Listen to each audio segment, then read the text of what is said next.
Hey everyone, and welcome to Slumber Reads. Tonight we have 2 hours of horror stories as per usual. I hope you all enjoy them. If you do, please be sure to drop a like rating. Dropping a like only takes a quick second, but it does help out the channel so very much. Subscribing if you are new is also very much appreciated, as I do post content just like this as often as I can. Roughly every 5 days is what I aim for. But yeah, sit back, do whatever it is that you do to relax, enjoy the 2 hours of horror stories with no mid-roll ads, except for the ad break after this intro. There will not be any more ad breaks after that one. And as always, I hope you all have a great night. Forgive me. It started on a Monday, right on the hottest day of the summer. I keep a pretty strict morning routine. I have since mid-high school. When I realized that, it's true. Surviving off of 4 hours of sleep and 5 Pop-Tarts eaten spread out throughout the course of the day really isn't very good for your mental and physical well-being. I go to bed early with a full nighttime routine complete with noise-canceling headphones, and I wake up well-rested around 6 a.m., which is right when the sun is coming up in mid-July. That's one of the reasons I really prefer the winter. I like to be up before it's bright outside. It gives me a sense of privacy for those few hours before anyone else is awake. It gives me some time where I know without a shadow of a doubt that no one will be thinking about me, looking at me, or trying to talk to me. It did, at least. On this Monday, I was following my usual schedule. I rolled out of bed to the sound of my cats shrieking at me, fed them, hopped in the shower, got dressed, and put on some coffee. I didn't notice him until I walked to the window, mug in hand, warming both of my palms. He was unassuming. He stood right at the end of my driveway, in front of the concrete path through the grass to my front door. He was wearing comfortable clothes, like what you might put on for a trip to the airport. Sweatpants, hoodie. His hair was wet, as if he'd also recently gotten out of the shower, just like I had. I frowned, bringing my coffee to my mouth as I watched him. I didn't recognize him, but that wasn't saying much. I don't know any of my neighbors. I mostly just kept to myself. He didn't have a dog, so he wasn't walking one. He wasn't holding newspapers or mail. In fact, this man lacked any sense of duty at all. There was no urgency or responsibility in his stance. He gave me no indication that he was only pausing in front of my yard to smell the flowers before continuing along with his day. He was just standing. I found my work bag where I'd left it the night before, sitting on my couch. I packed it back up, shoving my laptop and refilled water bottle into the pocket. When I got back to the window, he was still standing there. He was looking around, almost like he was bored. He looked up at the clouds, then down at his feet, and at what must have been a watch on his wrist. I hesitated, taking one last sip of my coffee before putting my cup in the sink. Then I opened my front door, stepping outside into the rapidly warming day. "Hey," I called out, my voice still gravelly from sleep. I crossed my arms over my chest as if it was cold, hugging myself. "Can I help you, man?" The man seemed surprised to hear me speak, looking up from a crack in the pavement that he'd been closely examining. He blinked, the silence stretching between us across the lawn. "No," he said finally. "I'm okay." More silence, this time feeling far more tense. I felt my face grow hot in embarrassment for the both of us. How didn't he understand that it was strange that he was standing there, in front of my house at 7 in the morning, and wouldn't tell me why? "Okay," I mumbled finally, frustrated. I was never good at confrontation. I locked the door behind me, taking extra care to make sure it was latched securely. It had of course crossed my mind that he could be casing me, but who would be so stupid as to do it out in the open like this, where I could clearly see his face and identify him to the police later if I had to? I got in my van and backed out of the driveway. In my rearview mirror, I could see him, standing there, watching me pull out. He didn't move. I told myself this was fine. This was just a weird story to tell Casey later. Another one of those instances where something strange and unexplainable happens to someone that realistically has a perfectly reasonable explanation. I was fine with not knowing why this happened. because he'd been gone by the time I got home. And that would be that. I was early to work, but I was always a little early. I hung out in the break room, waiting to clock in. 10 minutes before my shift started, Casey arrived. He looked more tired than usual, with bags under his eyes, and he groaned when he spotted me, slumping down across from me. "Good morning," he grumbled, drawing out the G. I couldn't help it. A small smile tugged at my lips. Casey expressed everything so animatedly, as opposed to my usual monotone. It left me wondering every day what he was going to be like. He was my only sense of entertainment at work, and maybe in general. There weren't many people that I genuinely considered a friend of mine, but he'd placed himself adamantly in that role almost as soon as I met him a few years ago in this very room. All of the stress of the morning melted away. "You're not going to want to hear this," I said, "but you forgot your name tag." He looked down at himself and threw his head back in agony. "Dang it, Megan will be so upset. 3rd time this week." I checked the time. 5 minutes until I clocked in. "Still getting those calls?" "Yes, my God, they won't give it a break." He scrubbed at his face. His hair looked greasy, like he'd forgotten to wash it. "I've tried blocking the numbers. I've called the phone company. Whoever it is won't stop. They must be buying burner phones or something. I really think it's that guy from last month that I pissed off." "All you said was no refund for that destroyed phone. That thing was like a couple of slivers of glass tied together by some wires." "I know." He rested his head on his arms, slumping over on the table. "Well, apparently he found another place to buy it off him, because he could sure afford a new one." It was time for me to start work. As I stood up, everything that I wanted to tell him about rushed back to me. Something about how unexplained the calls he'd been getting were had reminded me. "Oh my God, I have to tell you something later. When's your lunch break?"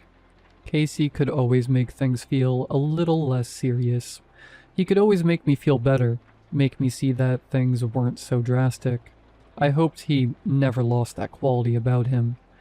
When work was over, the sun was low over the horizon, drenching the parking lot in orange. My day had felt long and stressful, as most did, but I still relished the sense of purpose and community that it afforded me.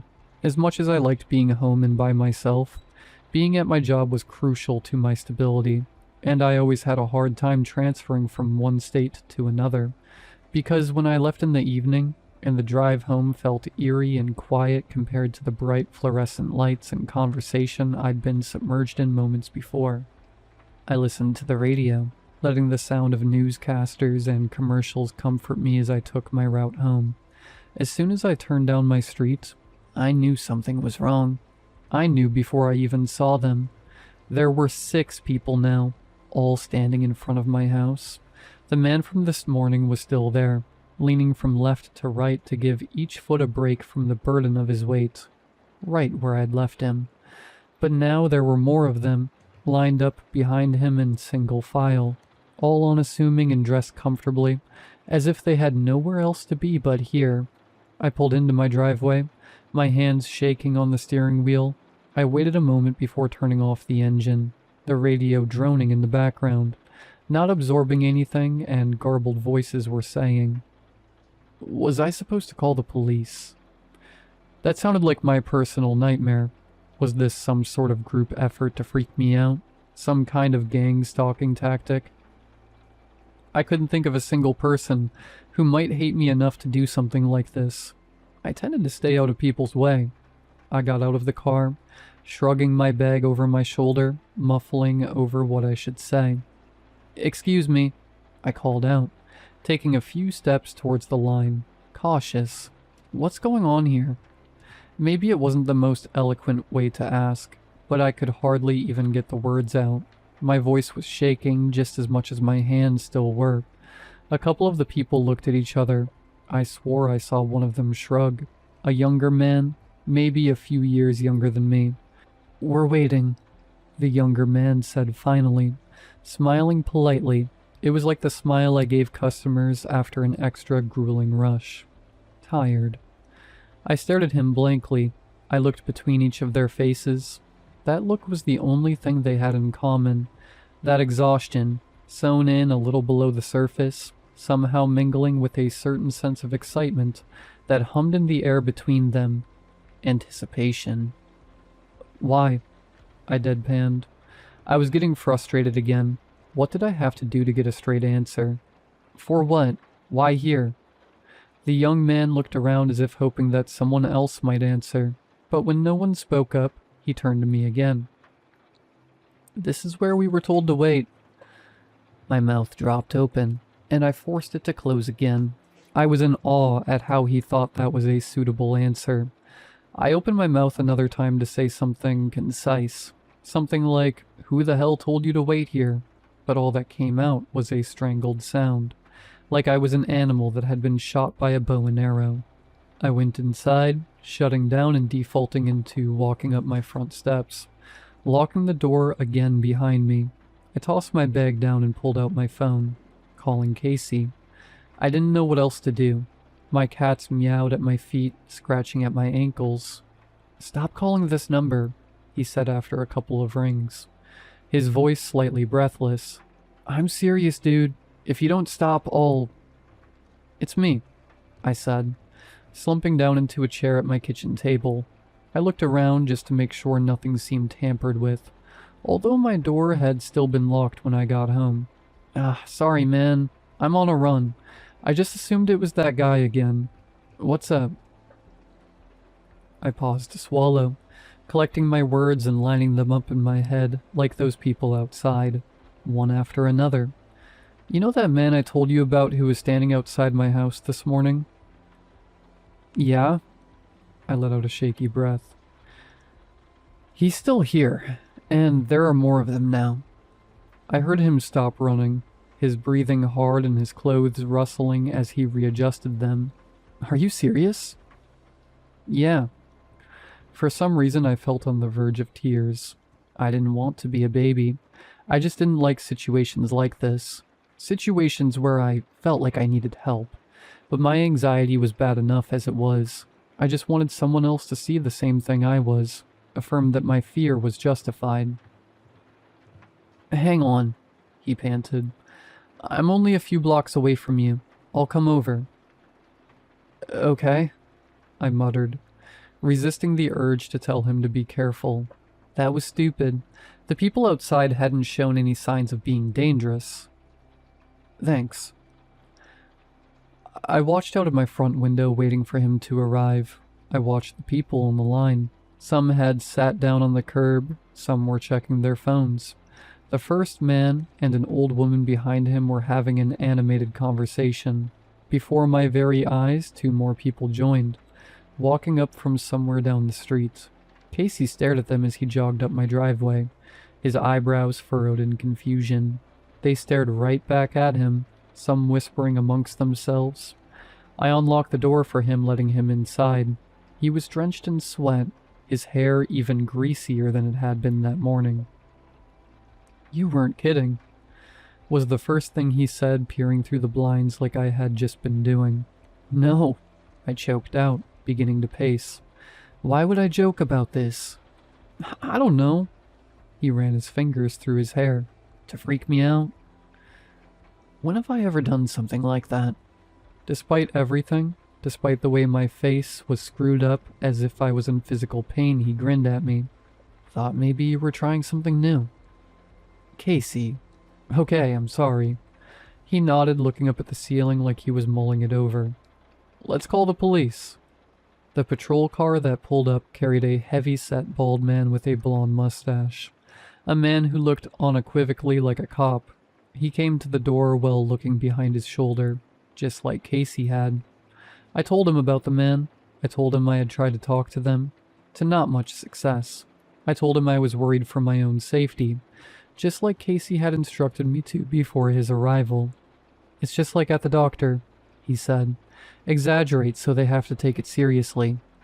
The cop agreed that it was strange. "Give me a moment," he told me. "I'll try and get some answers." Casey and I watched as he went up to the line, starting with the man at the front. I could see their mouths moving. but there was no way to know what they were saying from there. The man nodded at something, and the cop shrugged. Everything seemed very ordinary, as if none of this was anything of any urgency. Casey and I shared a nervous look. "Here's the thing," the cop said when he finally returned to my front door, after seeming to speak to a few more of them. "They don't seem very talkative. Best I can assume is this is some kind of social experiment type deal, or a prank. But they don't seem to be aggressive or of ill intention." I could do nothing but stare at him. Casey was the one to speak after a moment of empty air. "Can't you tell them to go away?" The cop sighed, taking a moment to speak in a low voice into his radio. "They're on public property." "They're in front of my house," I managed to squeak. "They're inches from my lawn." The man nodded sympathetically, in a way that didn't feel entirely sincere. "I understand that. Unfortunately, I can't do much unless they pose an active threat." I could tell he was already detaching himself from the situation, losing interest in our conversation. "Call us again if they do anything else." I watched him go, offering me one last curt nod. I couldn't believe it. When I turned, Casey was shaking his head in dismay, looking just as exasperated as I was feeling. He stayed for a while, then told me he would have to go home. It was dark by then, the streetlights illuminating the standing bodies lined down the sidewalk. They weren't even leaving for the night. "I'm sorry," he winced. "I have to feed my dog and try to get some rest. I'll call you first thing in the morning and check in, okay?" I just nodded. My throat felt tight. It was taking everything in me not to beg him to stay. I didn't want to be alone, but even more than that, I didn't want to seem desperate. He searched my face, apprehensive. I could tell he felt guilty. "Will you tell me if anything changes?" I nodded again, summoning my strength. "Don't worry, Casey. I'm good. Are you sure you're okay walking home? I could give you a ride." I said it thinking of the people outside, as if one of them might chase him down, but as soon as it left my mouth, I remembered his weird phone calls. It occurred to me that he might be scared right now, too. Still, he shook his head. "I'll be fine. I'm fast. I'll run." He punctuated the sentence with a laugh. "Cool. Okay. I'll see you tomorrow." "Cool." He hovered awkwardly by the door for a moment before giving me a handshake, slapping my hand. I was sure I was sweaty, but he didn't show any acknowledgement, which I immensely appreciated. As soon as he was gone, the house settled into an uncanny quiet. I turned on all the lamps, closed all my shades, and double-checked that all the doors were locked. Then I went to bed, praying that when I woke up, things would go back to normal. But they weren't. The second I opened my eyes the next day, a deep feeling of dread closed in on me.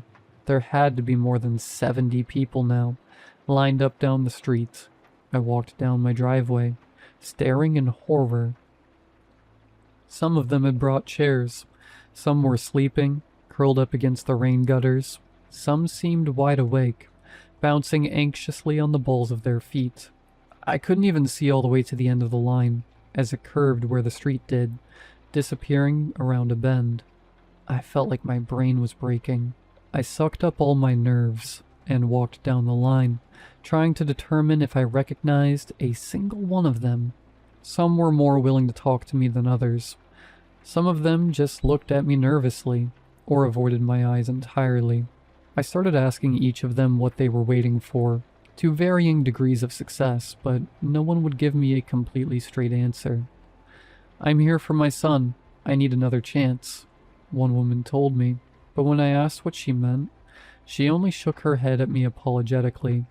"They all think that being first in line means they'll be first," another woman said, as if she was just gossiping, as if I had any idea what she was talking about. But I don't even think that's how it works. Still, it's good to be here early. Probably. Shows you really want it. One man, when I focused in on him, burst into tears.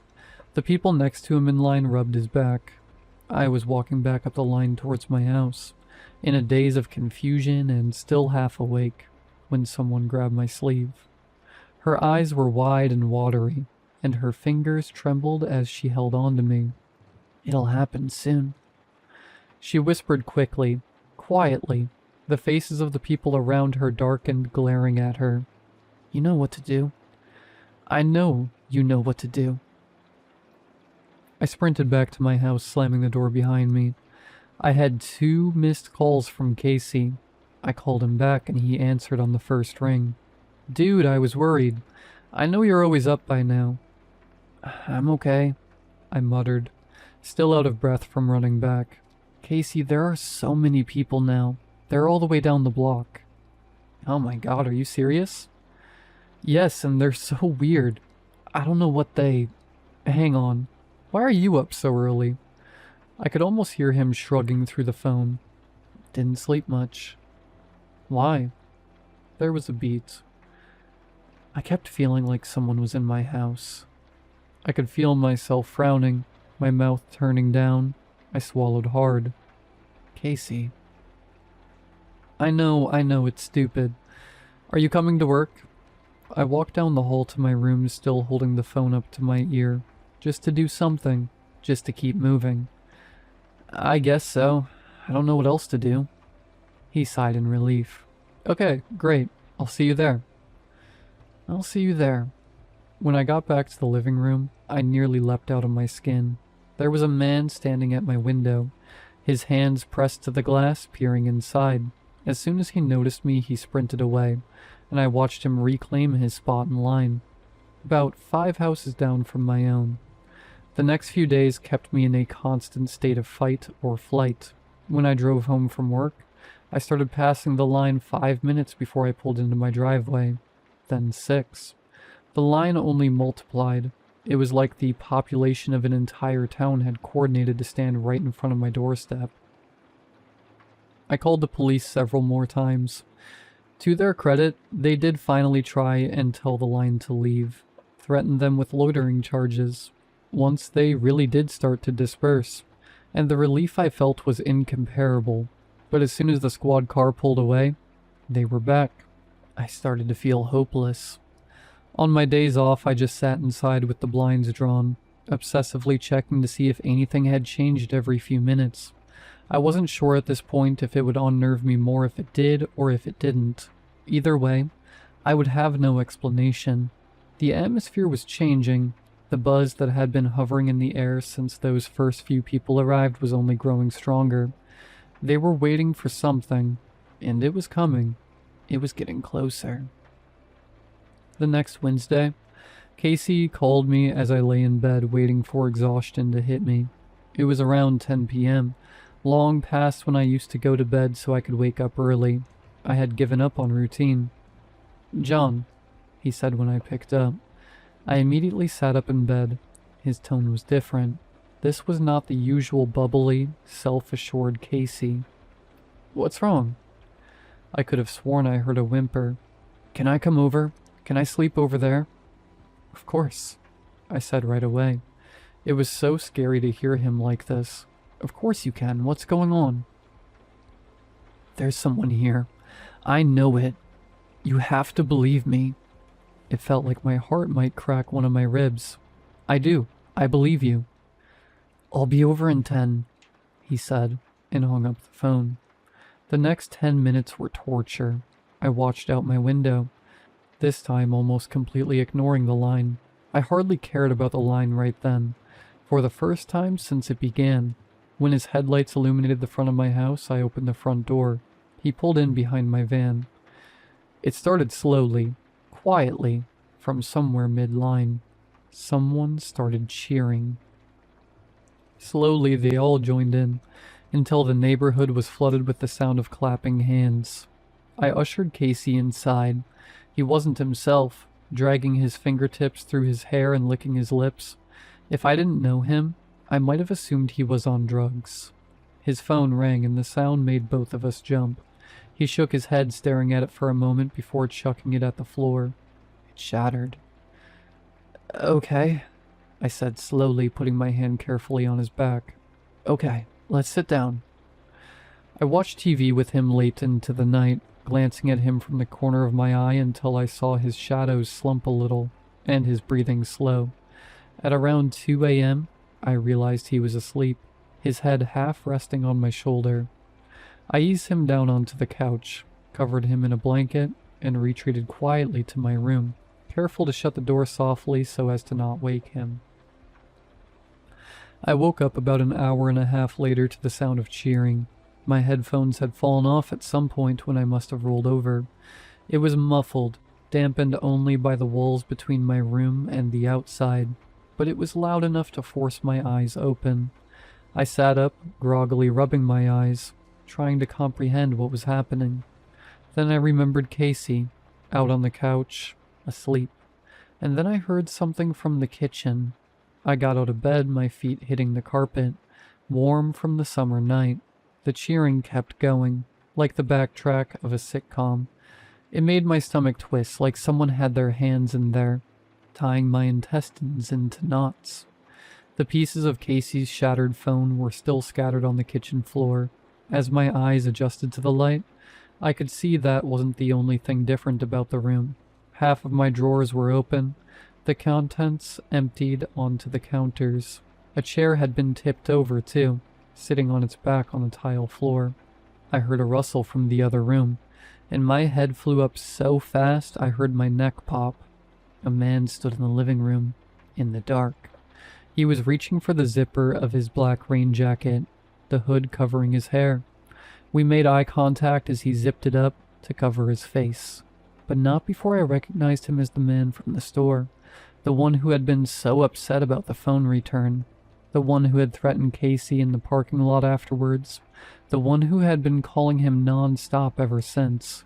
He dropped something and hit the living room rug with a thump. Then he ran, leaping out of the back window that I must have forgotten to lock the night before. My fear kept me frozen in place, completely still. I didn't even think to chase him. I looked at what he'd dropped. It was one of my kitchen knives, and it was covered in something dark and red and viscous. I looked at the couch facing away from me, where Casey's hand was draped over the arm. Limp. Casey was dead. I knew it before I even rounded the corner and looked into his slack, pale face. When the cops got there, I was kneeled in front of the couch, my face buried in his chest, my clothes soaked in his blood. It had been all I could make myself do. All I could say to him was, "Forgive me, forgive me, forgive me. Forgive me for not saving you." As they dragged me outside, needing 3 officers to even support my full weight, the cheering got louder. It echoed down the street, a ruckus and grating sound that made my head spin. I saw some of their faces under the streetlights, some beaming at me and some looking utterly heartbroken on my behalf. Like they knew. It felt like slow motion as they hauled me into the squad car, as I watched out the window as we pulled away, and the ambulances pulled up. Lights not even on. Siren replaced with that awful cheering. And down the street, down the line, someone began to rise. A figure was plucked out of the line and began to rise in the air, as if there was some invisible beam drawing them up and up and up, hovering above the rest. They had been chosen. The cheering began to die down. Some cried out in distress and protest, falling to their knees or pulling at their own hair. Some just watched. I watched in horror as my surroundings began to flicker and to change before my eyes. My house shuddered and rippled. And then, it wasn't my house anymore. The neighborhood shifted and it was no longer my neighborhood. We were in the city, the street filled with cars, and my home was now a tall apartment building, spotted with window lights cutting through the darkness. In my holding cell, I was nothing. I was no one. All feeling had left my body, leaving me cold and numb. They asked me if I wanted to make a call, and I said nothing. I had no one I wanted to call. I kept thinking maybe if I had done something differently, if I had stayed on the couch with him, or taken all the warning signs more seriously, if I hadn't worn headphones to bed, if I had done something differently, he would still be here. My best friend, he would still be alive. I hardly noticed when someone started talking to me, not until they touched my arm. "You failed," they said. their wispy voice hardly penetrating my ears. Nothing changed. It was a man, maybe a cop that was out of uniform, but maybe not. He felt strange, like something I couldn't fully get a grasp on. Even while looking directly at it, I couldn't describe to you what he looked like. I nodded. It was all I could think to do. I just wanted to go back. I wanted to go back to last night, or before then even, and do it differently. If I could just try it again, I would save him. "It's okay," he said sympathetically. He took my hand through the bars. "You can try again. Do you remember me?" I shook my head. He took a Sharpie out of his jacket pocket and began to write on the back of my hand. I let him. "Go to this address," he said softly. "On this date, wait there. If you're chosen, you won't remember this. You won't remember anything. You'll be taken back to before it happened again." He spoke to me as if I were a child, his eyes looking over my face, searching for any recognition. He found none. If you interact with anyone while you're waiting, do not tell them why you're there. You cannot help them change what they need to change. They need to do it on their own. He smiled at me. He had a kind face, but something felt slightly wrong about it. Slightly sharpened like the tip of a knife. "Good luck, John." And then he was gone. I'm home now. My real home. Not the shifting, fabricated one from before my friend was murdered. I got out on bail and I've been put on house arrest for the time being. I'm still a suspect, but my lawyer is hopeful. He says if they let me out at all, they must know deep down that it wasn't me who killed Casey. I haven't washed off what that man wrote yet. I just keep staring at it. The date is in a week. My court date is a few days after that. I'm not sure if I'll try again. I'm not sure if anything would change. I think it's in my nature to be a coward. Maybe that's what he's trying to teach me. I'm just not sure if I'm ready to learn.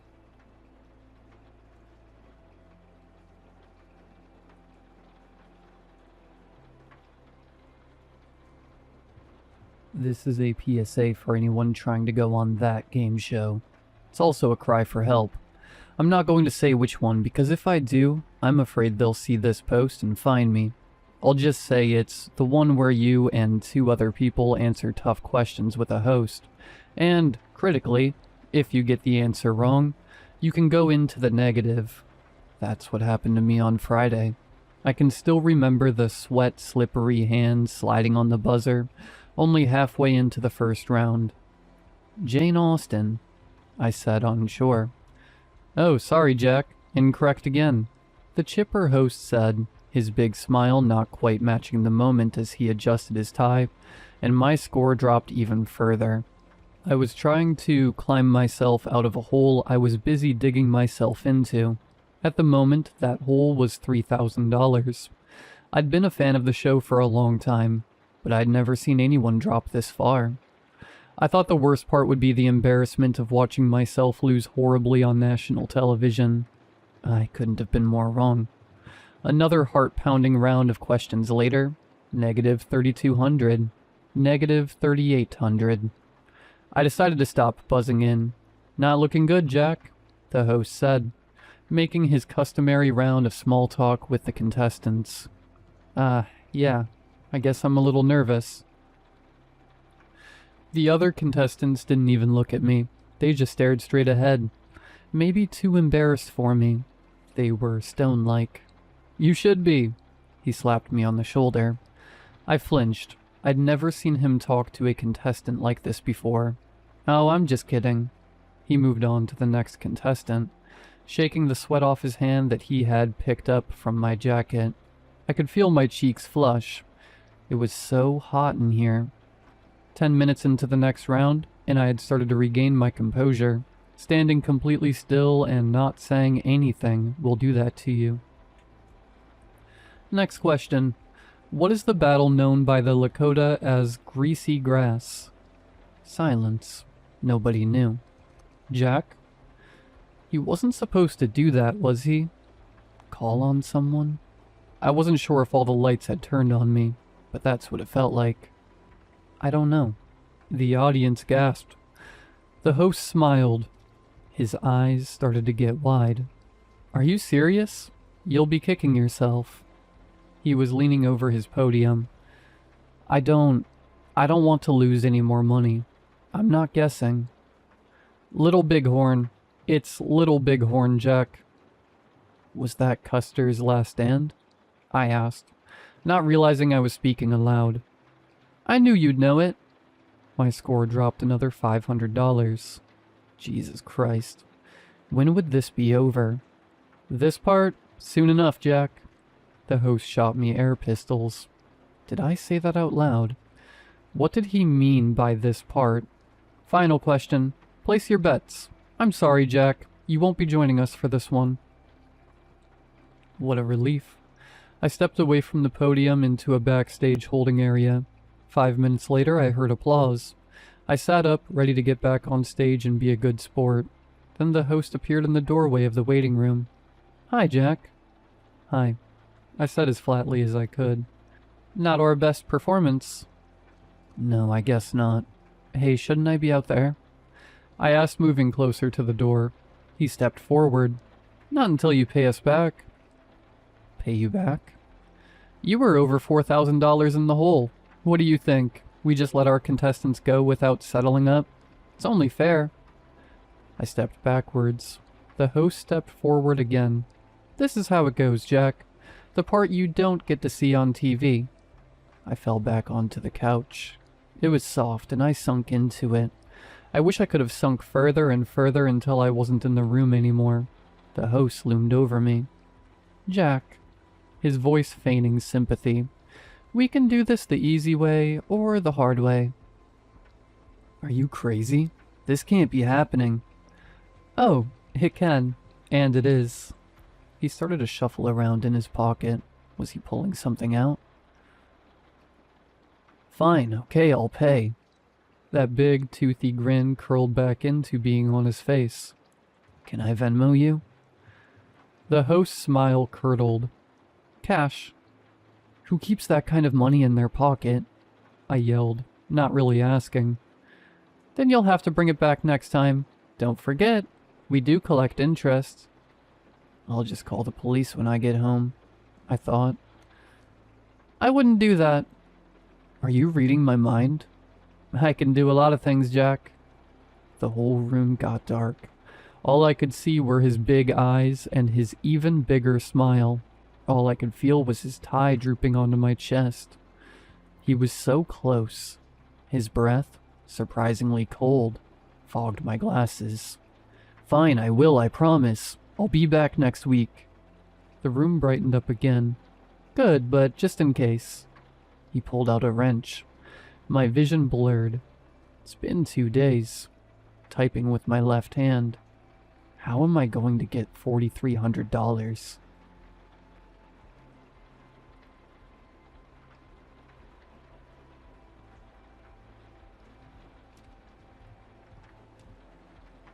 It was a long day at the beach, and the tide had retreated farther than any of us could remember. What had been open sea only hours ago was now a vast, jagged maze of shallow pools, black volcanic rock, and patches of wet sand that reflected the heavy afternoon sun. Tiny fish darted between the cracks, and hermit crabs scurried whenever someone lifted a stone. Greedily holding on to the stolen shells they claimed as homes. Strange, brittle stars rested in the shadows with their long tentacles outstretched, though we didn't care much about them. There were simply too many. Every few minutes, someone would shout, "Come look at this," before the rest of us crowded around a strange shell or a lonely reef fish left behind by the water. Personally, I wanted to find a nautilus shell, a dead one. We all wanted some kind of treasure, really. Anything could do. Nothing specific. At the very least, I figured an aquatic hermit crab couldn't possibly grow big enough to steal an empty nautilus shell away from me. Could it? Imagine getting stranded here. Noah laughed, poking a stick into a pool among the rocks. I watched a tiny fish get swallowed by the underwater sandstorm he created. It wasn't a fancy, proper fish, but some kind of frog-faced bottom dweller that moved unbelievably fast. The moment the sand settled, it stood perfectly still, blending into the background with its dull gray and white body. I'd build a civilization with the crabs. You'd lose a war to the crabs, Maya replied smoothly. They're organized. Laughter bounced across the wet rocks before being swallowed by the heavy, distant sound of the crashing waves. Noah was Maya's older brother, and I was their cousin. Farther ahead, Eli crouched beside a narrow crevice in the volcanic stone. He was our neighborhood friend, and by the looks of it, he had found something. Yo, guys. Nobody looked. We had all grown bored of Eli's exciting discoveries. He had tricked me once before, making me think I was looking at a prized chunk of whale dung, only for me to learn it was just a lousy, squishy sea cucumber. Guys, Eli shouted again. What? Maya asked. I guess she was just nice, always ready to believe whatever Eli had in store for her. He sounded entirely serious this time, though. We listened. I found something. One by one, we gathered around Eli, looming over his shoulders and tracking his gaze until we saw what he saw. At first, it looked like nothing more than a damp, tan-colored blob tucked beneath a flat shelf of rock. Then it moved. A tiny octopus unfolded itself with surprising elegance, one arm at a time, as if stretching after a long nap. I noticed a faint shimmer running across the circular grooves of its skin. No way, Maya whispered, stepping closer to Eli. It's so small, Noah added, leaning in. A baby? Eli smiled, fascinated. It's adorable. Looks like a baby one, yeah. The octopus slowly climbed onto the top of the rock, its soft body shifting in texture as it moved. It didn't seem frightened at all.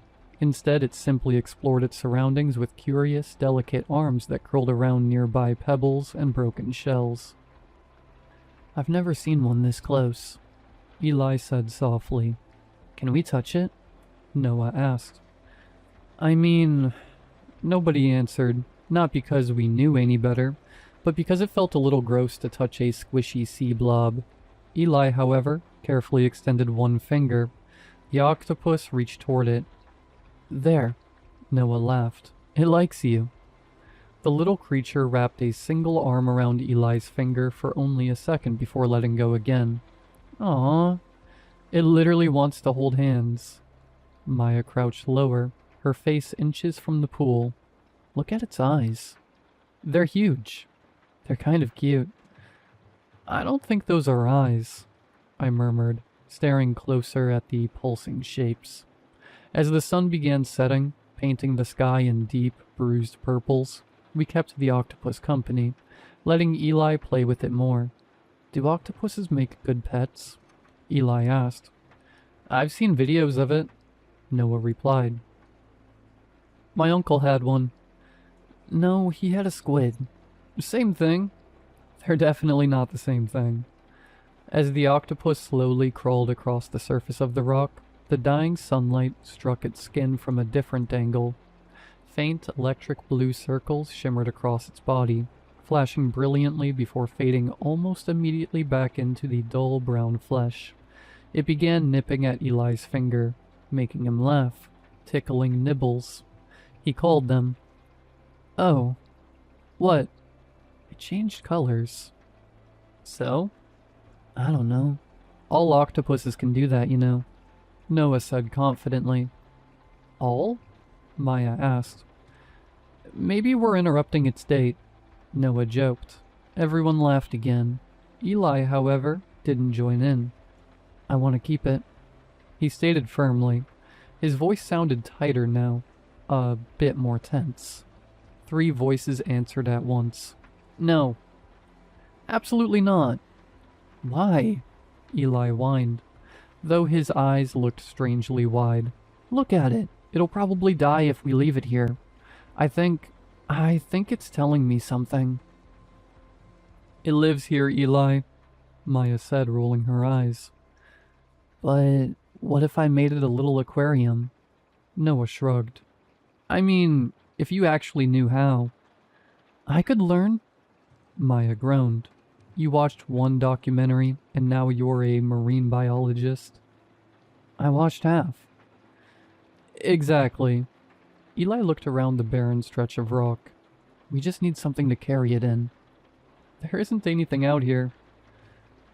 I'll go find a bottle or a bucket. We're literally on a beach. People leave stuff everywhere.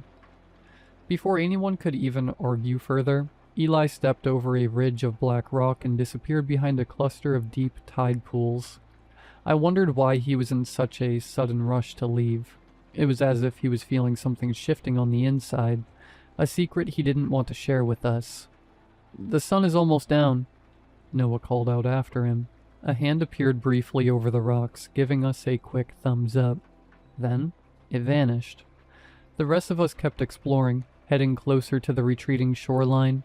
Someone found a sea star, and someone else discovered a tiny shrimp that was transparent enough to nearly disappear in the water. The minutes slipped by unnoticed. Eventually, Maya stopped and frowned, looking back toward the shadows of the dunes. Eli has been gone a while, hasn't he? Noah pulled out his phone to check the time. About 20 minutes. Seriously? He probably found real treasure. Eli, Maya yelled. Only the crashing waves answered. The three of us climbed over the ridge, calling his name louder each time we reached a new crest. We found no footprints in the wet sand, no discarded bucket, and no plastic bottle. There was no sign of Eli anywhere. Behind us, the tide had turned.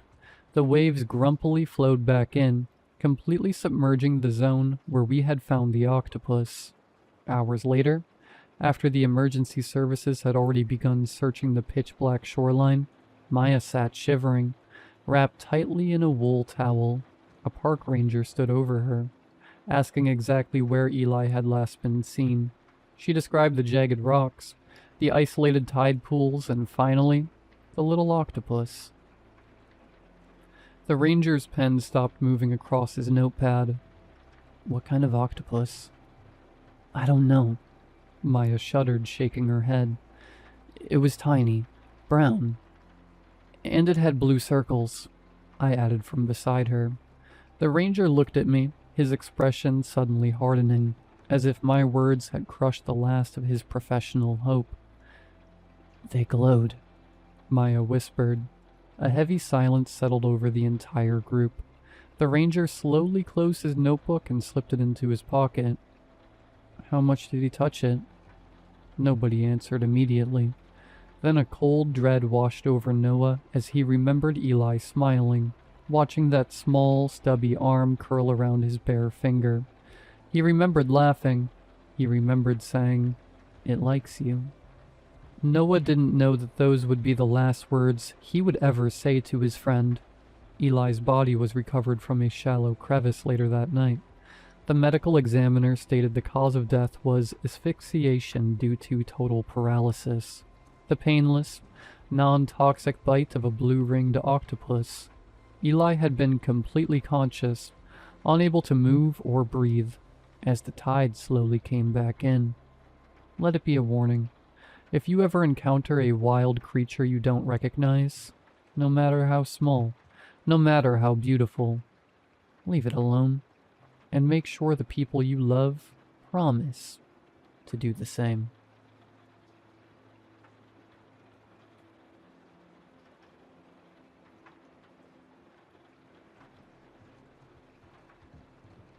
I found myself awake way later than I should have been on a Wednesday night, but this was normal for me. I have always had really bad paranoia, ever since I was a kid. Even as an adult, it never went away. It would often come in waves. Sometimes it would hardly be there. Other times it was very much present. My paranoia would often affect my ability to sleep, and I would stay up way past when I was supposed to go to bed. And tonight was no exception. I was sitting on my bed in the dark, listening to every noise I could hear in complete silence. It was bad tonight. I went to college and scored an amazing job that paid me wonderfully, but I was so stuck up on studying and doing my work, I've never made any friends, or met any girls. It never bothered me, I liked being alone, but sometimes I wish I had someone else around so I was less afraid. I live alone in a 2-story house, and my room was on the 2nd story, so any sound would alert me and leave me unnerved. Tonight I felt terrified, and I had no idea why. It was fear of the unknown. I looked over at the time, 2 in the morning. I sighed and cautiously started to lay down, being as quiet as I could while doing so. If I made too much noise, it would suppress the sound of something in my house or someone outside. I laid my head on the pillow and managed to calm my state of mind enough to start dozing off. Still slightly paranoid. As I was just on the verge of sleep, I heard something. Crunch. I shot up, looking towards where I heard the noise. I was immediately set on alert since I was already on edge to begin with. The noise was coming from somewhere in the loft area, right next to my room. I debated for a moment until I reluctantly decided to get up and quietly tiptoe to the loft, but I didn't see anything in there. Then I heard it again. Crunch. Being right at the window, I could unmistakably determine what it was. It was leaves crunching in my backyard. I had the window open so I would be able to hear any sound outside. The loft had a window showing a clear view of my backyard. Whatever was outside was making zero attempt of being quiet, since I could hear it a story up. Was someone out there? Was it just an animal? I was too nervous to look. As I was trying to convince myself it was just a squirrel or a deer, I heard it for a 3rd time. Snap. Crunch. It was much louder this time, and I was certain it wasn't an animal anymore. I heard the snap of a stick being broken in half and undeniably the sound of footsteps. Even when I was standing far from the window, I could see a faint moving shadow in the grass. The shadow of a moving man. I slowly walked over to the window, the sounds not stopping, and saw the source of the noise. As terrified as I was, what I saw in my backyard confused me more than scared me for a brief few seconds.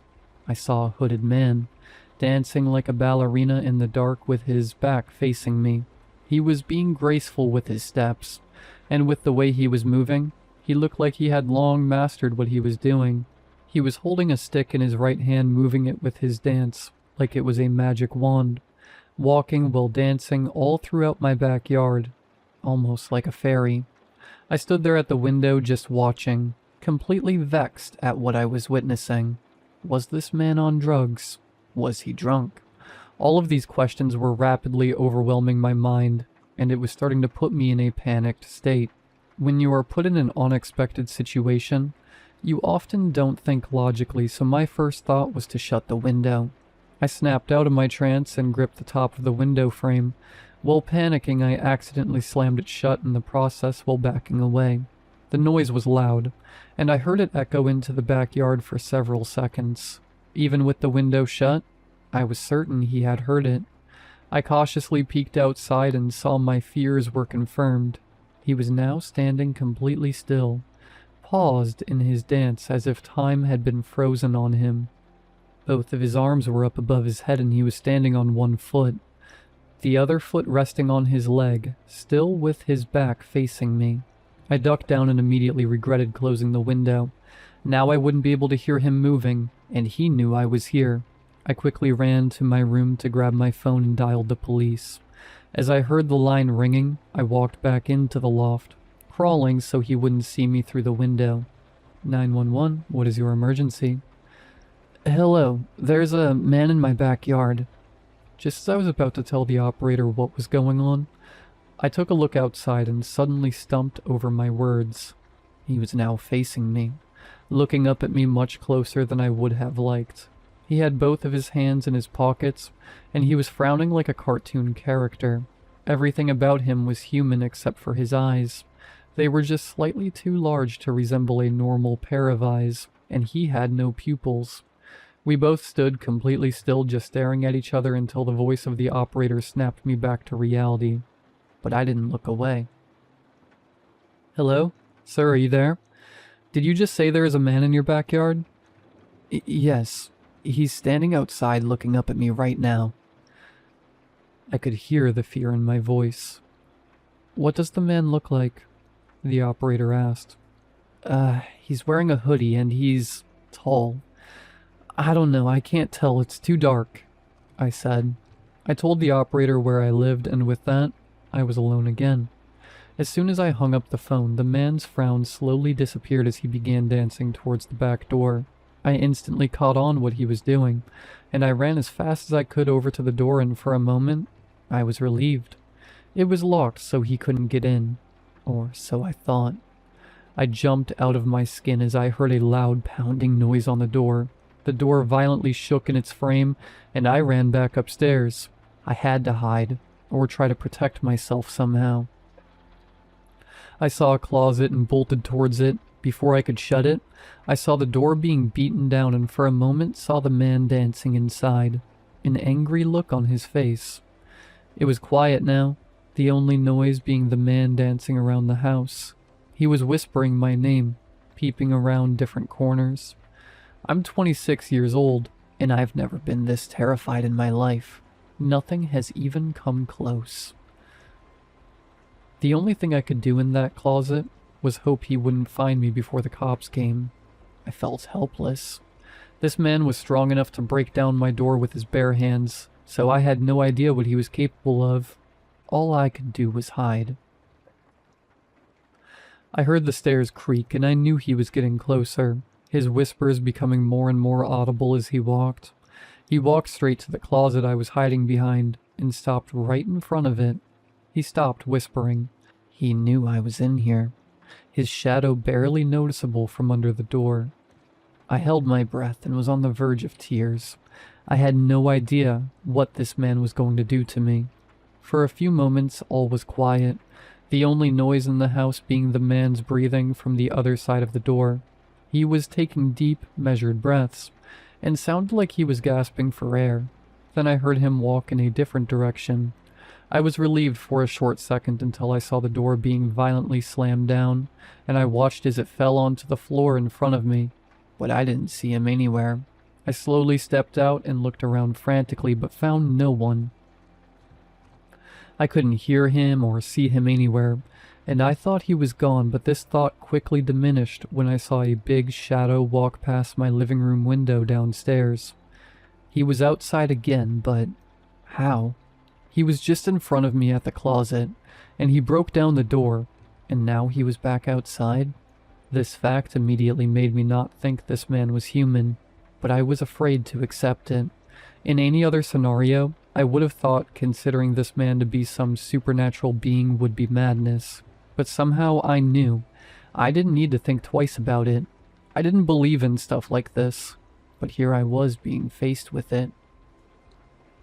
I saw another shadow moving up my loft window, then one downstairs, then one at my bedroom. Suddenly the entire house was shaking, and I could hear footsteps on every inch of the house.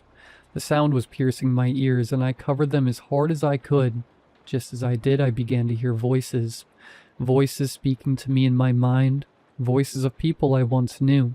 My late grandfather, my mother, my entire family speaking in my head, telling me I was a failure, telling me to give up.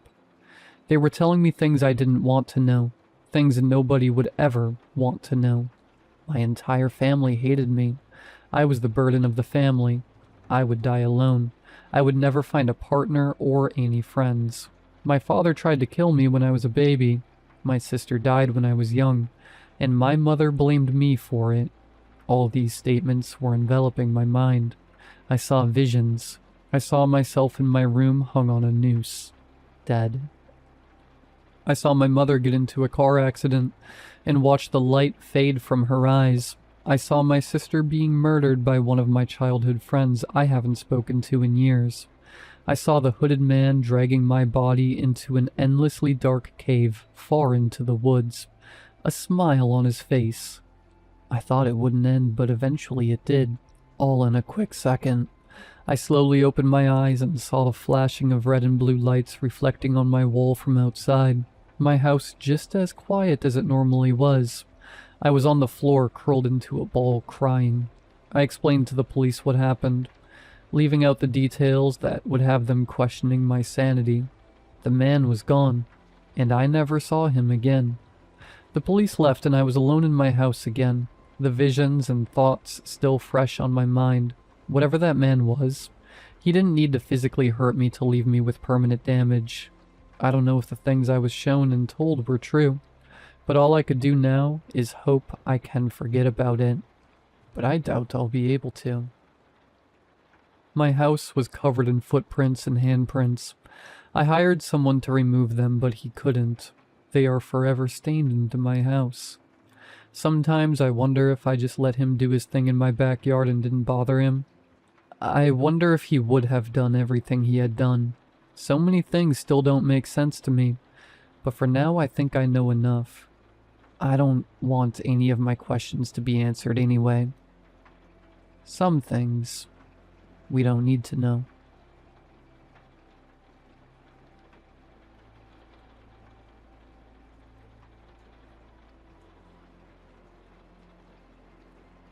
Let me start with, I realized that maybe I should have been alarmed at accepting a job at a motel in this day and age.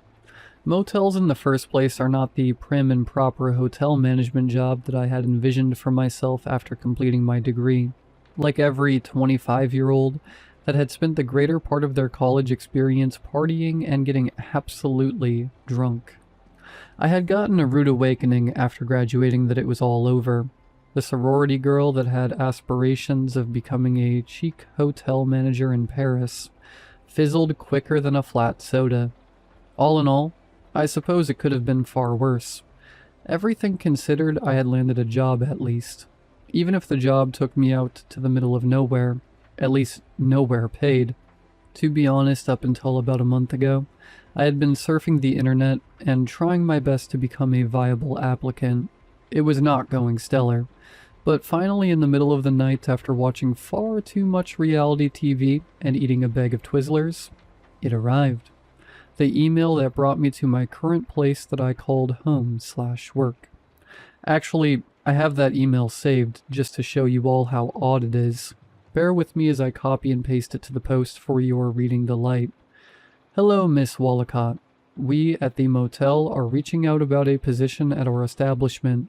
It's come to our attention that you are seeking full-time employment and have a degree in hospitality. Your credentials are suitable for our needs, and we're curious if you'd be open for a phone interview. The details of the job, along with the salary, can be discussed then. We'll be waiting to hear from you. May the light be with you. Nemen, owner of the motel. And then their phone number. Please understand, I omitted the number for y'all's sake. You have to understand that it's best if you don't know the name or phone number of the motel. It'll be safer that way. At least I think it'll be safer that way. Now I had at that point been desperate for a job. Most of the ones that I had interviewed for were crap, and didn't want to pay me for my qualifications. Which, hey, I understood it was the economy. It was something or another. Well, fine. But I couldn't survive off of what they were paying, so I decided to call the man Mr. Nemen. Worst that could happen was it's a prank. Or the pay was horrible, or the job was undoable. Positives being that I got a job and could afford to pay back some loans that were knocking on past due. So I did what any college graduate who needed a job does. I called. Ring, ring. 2 rings and I heard the receiver pick up and I waited. Hello? An older man's voice sounded through the receiver. Good afternoon. I'm Wallicott. You sent me an email about a position at your motel. I said, halfway holding my breath as I waited for the punchline or answer. Because to be honest, I really didn't think that this was a serious job inquiry. More likely an elaborate prank by someone bored, or one of my sorority sisters. Of course, Miss Wallicott. The old man's voice took on a lighter tone, evidently pleased by my call. Delightful of you to call. I'm Mr. Nemen, the owner of the motel. His raspy voice was becoming less jarring and more jovial by the second. Yes, thank you again for reaching out to me first. Of course, your credentials make you a very promising candidate. Not to mention I have an eye for people. He continued. There was a slight pause on my part and his. It seemed that he had made a joke, but as far as interviewing went, it was a bit odd. Then again, based on his age. He was probably well into his later years. Different generation had far different metrics in terms of what they viewed as appropriate in the workplace. Not losing speed, he continued on. There would be a sign-on bonus, and then a very competitive salary for you. I'm getting too old to manage the motel's daily activities and guest welcoming. You wouldn't be expected to perform any of the cleaning services or laundry, but I would like you to manage the accounting, ordering of supplies, and management of staff. The position itself is a live-in. You'd be expected to stay on the motel's premise. There was a pause and I scrambled to grab my planner. Flipping to the notes section of the planner, I quickly jotted down the information. Did you happen to do some research on our establishment? A little bit, but there wasn't much information to be found. I hope that you would be able to shed some light on the specifics. The motel is a little-known spot. It's not surprising. We've been established since the late 1880s. It's been in the family since then, and we have been servicing the area since that time. It's honestly a beautiful part of the country. You'll be up in the PNW, he said, his voice radiating warmth. My hand stilled. That was one of the factors that I hadn't completely mulled over. I was located on the East Coast, and I had to head all the way to the West Coast, leaving everything and everyone that I knew. But at the same time, this was the first job that actually left me in charge of a property, rather than being in the beck and call of someone else. So after continuing the phone call with the old man, Mr. Nemen, and getting more specifics on the requirement and the salary and sign-on bonus, I found myself calling my parents and letting them know that I had gotten a job, also telling them that I had to move and that it was on the other side of the country. They had been supportive and told me they were proud of me, and I found that I was happy about it all. Packing and moving took a lot less time than I had expected. I managed to pack everything in a week. My whole life sealed up tidily in a week of packing. Mr. Nemen had sent over a welcome package via email that had detailed out a list of specifics that I was to follow, along with rules. That was typical of any job. There were always going to be rules that they wanted you to follow, but these were on a different level of odd. These are the rules as listed to me. 1. Never follow a guest into their room. Contact housekeeping if they need help. 2. Be sure to never tell the guest your first name. They should refer to you simply by your surname. 3. Always keep the key ring on your person as you move about the motel. It's best if they are kept on silver chain and either tucked into your pocket and fastened to a belt loop. If you choose to wear a skirt or a dress for the day, they should be attached to a silver ring that can be worn as a bracelet. 4. The motel has a long history of a mascot. The current mascot for the hotel is Graham Cracker, a Great Dane. She had been trained to accompany you throughout the hotel. Please make sure that you have treats on your personage for her. These treats are provided by the motel. 5. Remember to promptly shut the doors of reception at 9 p.m. They are to be open promptly at 8 a.m., Monday through Friday. No guests should be allowed entrance after close or before opening to check into the motel. 6. Do not accept gifts from the guest, under any circumstances. I had looked them over multiple times, both when I first got in the email and then throughout the flights. I tried to find some reason for them. I understood the specific check-in times and stay on schedule, along with the other nuanced rule about keeping Graham Cracker happy and accompanying me. That was not a problem. I love dogs, and the fact that I was to be accompanied by one was a bonus. But still, as I read and reread them, I felt an odd sense of dissonance. However, I still found myself navigating my way to the motel, seeing as I was heading out to a relatively small town that was located deep into the woods. I had a limited choice of transportation. However, that was also clarified in my welcome package. As I stepped off the second plane, I arrived at the small local airport. I was greeted with a sign that had my name on it, being held by a rather round woman. Now please understand, I'm not judging her by any means. It's just the best way to describe my initial observation of Hilda. She was a hearty, round woman, with shock white hair and a lopsided smile that reminded me of a kid that always had a joke brewing on their tongue. Hilda wore a simple outfit that was rather homely but suited her just fine. The simple dress paired with a jacket that was rather fluffy given the weather, not to mention the muck boots that were paired with long brown wool socks. "Hello," I said softly. She looked up at me. It was then that I noted her one lazy eye that was also a foggy gray, while her other eye was a light blue. I tried not to stare, which was easy enough because she was looking me up and down. This continued for a minute or so, then she finally returned my stare, her good eye piercing as she began to smile, half her lip pulling up into a rather menacing grin at first. "Welcome, dear, to Pine Hollow. How was your flight?"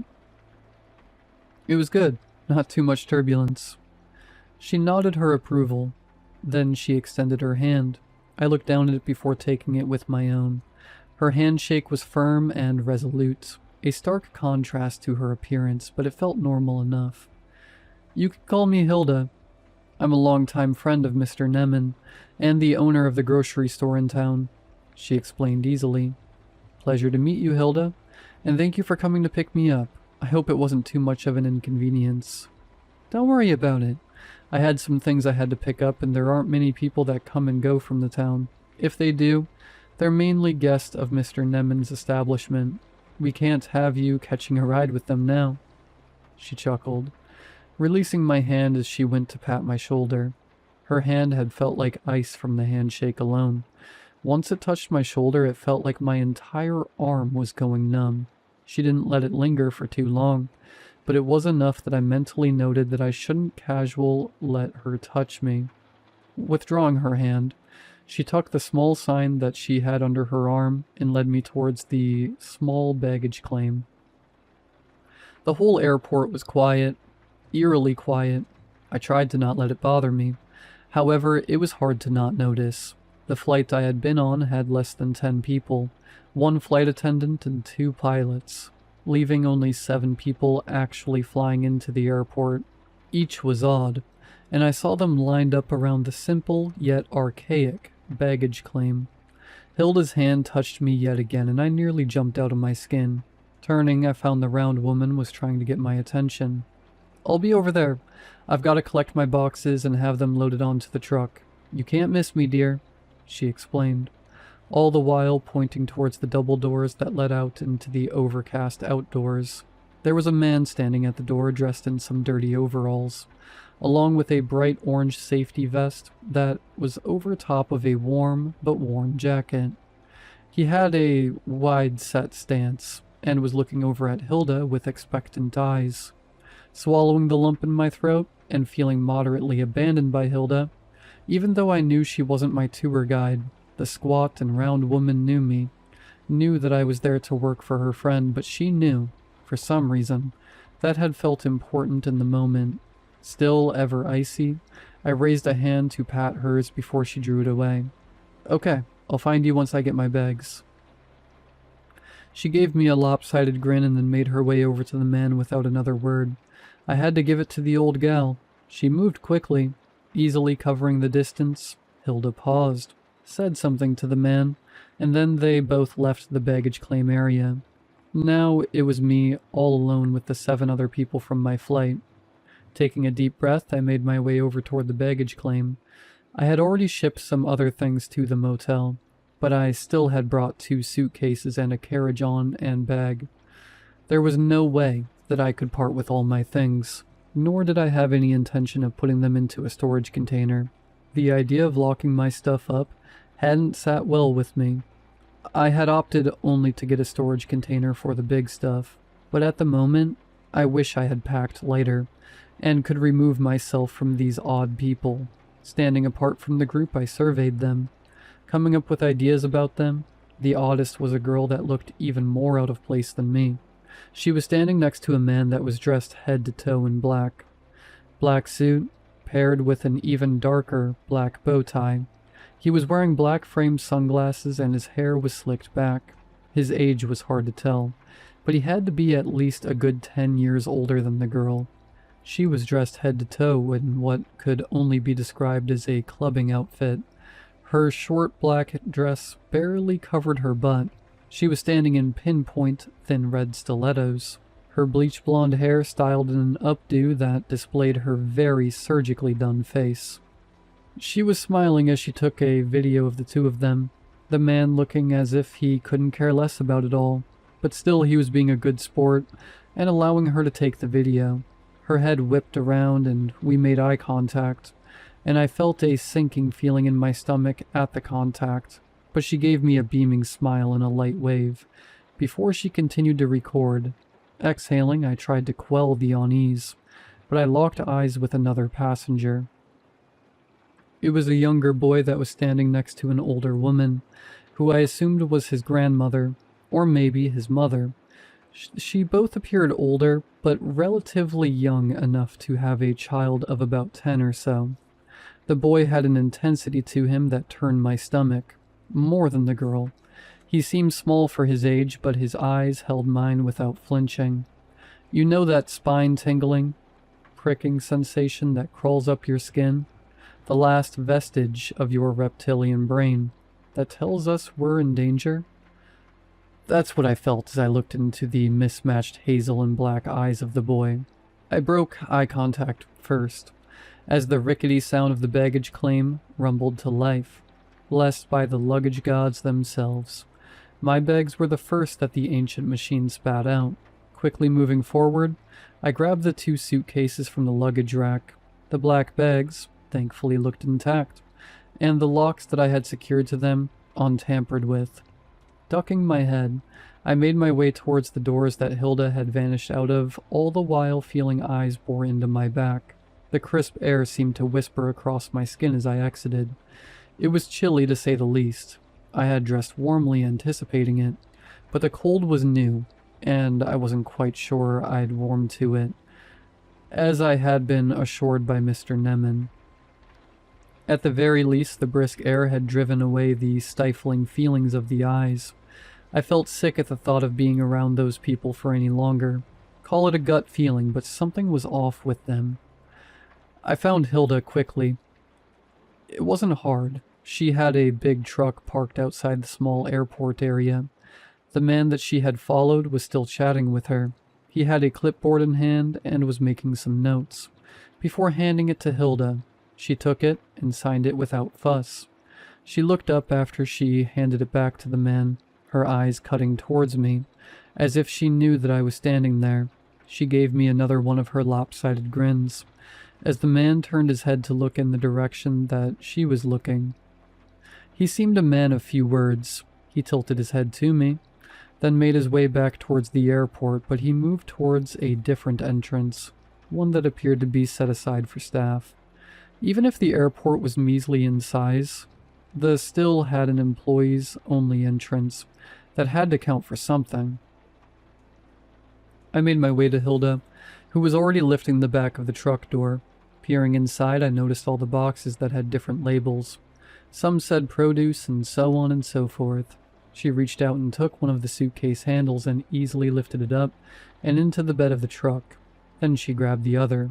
I quickly grabbed the smallest one, feeling rather bad that I had let her do all the lifting. "That everything?" she asked as I placed the small suitcase next to the other 2. "Yes, thank you." "Good, then let's set off. We don't want to keep the staff waiting too long.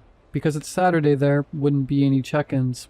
But the housekeeping staff is bare bones, and it'll give you some time to settle in," she explained brightly. "Did you work at the motel?" I asked before I could stop to consider my words, my curiosity getting the better of me. She paused, but then threw a glance over her shoulder at me. "I'd say helped out rather than worked," she laughed, before continuing forward and heading towards the front of the truck. Casting a final glance back towards the airport, there was a tugging feeling in the pit of my stomach, as if something was telling me to head back, but the allure of job stability made me swallow that fear and get into the truck. The truck rumbled to life as Hilda twisted the key into the ignition. A steady rattling started as the heat began to sputter to life. It seemed like it wasn't going to, but then it gave another rattling cough, and the soft, steady waves of heat began radiating from the vents. I leaned back into the seat, finding the seatbelt and quickly buckling myself in. Hilda did the same as she locked hers into place and began to ease the truck forward as we made our way around the loop. As we drove past the airport, I noticed the few people that had been on the airplane with me were trickling outside. They all looked up as we drove past them. I found myself instinctively raising my hand to wave. There was something eerie about the way they all stood there, without blinking, watching me. Swallowing my fear, I noticed that the little boy was the only one that was waving back at me and giving me a wide smile. A pang of nerves shot through my stomach, and I quickly lowered my hand and pressed my head into the back of the headrest, refusing to keep looking at the sight. "Are you cold, dearie?" Hilda asked. Her voice drew me out of my thoughts, and I turned my eyes towards the woman. There was something nagging about her as well, but I was just glad that we were making our way to the motel, away from the people at the airport. I just needed to settle in, and I'm sure the nerves would go away. "Probably," I murmured to the woman. She nodded her head and then reached up with one of her hands and pushed the vent that was fanning her with the delicious heat towards me. The extra heat did relax me some, and I nuzzled slightly deeper into my jacket. "Thank you." "Of course, I can't have you freezing before you get to your post. It would be a shame to lose you when you've already come this far," she said jovially. Although her words were odd and I was feeling overwhelmed, I tried not to think about it. Pulling out my phone from my purse, I took it off airplane mode and sent a quick message to my mother, letting her know that I had made it safely through my second flight. The message had taken a moment to send. The message spun as if it were trying to send before it gave me the error that it was undeliverable. Looking at my bars, I noticed that I didn't have a single one. I'm only able to even write this because I'm attached to the motel's Ethernet line. Tucking the phone back into my purse, I tried to settle in for the drive, and between the steady rambling of the truck and the bone-numbing heat that seemed to seep into my lethargic muscles, I don't even remember falling asleep. But at some point I must have, because the next thing I heard was the high-pitched whine of the air brakes, startling me to alertness. Whipping up, I hastily turned my head every which way, blinking rapidly, trying to will the sleep from my eyes. Everything came back into focus slowly. The steady hum of the truck is what I registered first, as the lights from the well-lit street nearly blinded my shell-shocked eyeballs. Looking to my left, I found that I was still next to Hilda. Her face brought a profound sense of relief, as the reality of my situation came to fruition. I had chosen to leave everything that I knew, and was comfortable with, to come to this remote motel. A sigh of relief left my mouth as I swallowed down my anxiety. Hilda grinned at me, exposing her pearly white teeth. It caught me off guard how clean and pristine they were. She reached out and patted my arm. The warmth of the truck did nothing to prevent the icy shock of her touch. It felt like I had come in contact with a freezer. "Welcome to the motel," Hilda said gleefully as she twisted her key from the ignition. My eyes finally adjusted to the bewildering light took in the motel. The picture on Google hadn't done it justice. I had expected a run-show, nearly dilapidated hole in the wall. What greeted me was anything but that. The light that had nearly blinded me gave way to a massive structure that was the motel. It was long, but also tall. It sported a 2-story entrance house. Or lodge, might have been more accurate. It was wooden, but it looked sturdy. Rich undertones of umber and amber glinted in the dark between logs that made up the structure. 2 huge wooden doors that had carvings that were nearly too delicate to see from my vantage point inside of the truck. Each door had been fitted with a window that was nearly half of the doors. Within the wooden logs, I could make out neat windows that were across the front side. Stretching out from behind the main structure were long corridors that seemed to connect from the sides of the main house. Those were a mixture of other material outside of the wood.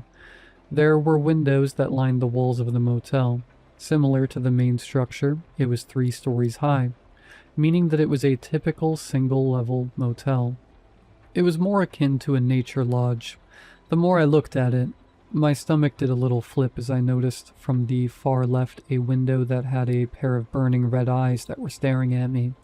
I nearly jumped in the chair, quickly averting my eyes and then looking back.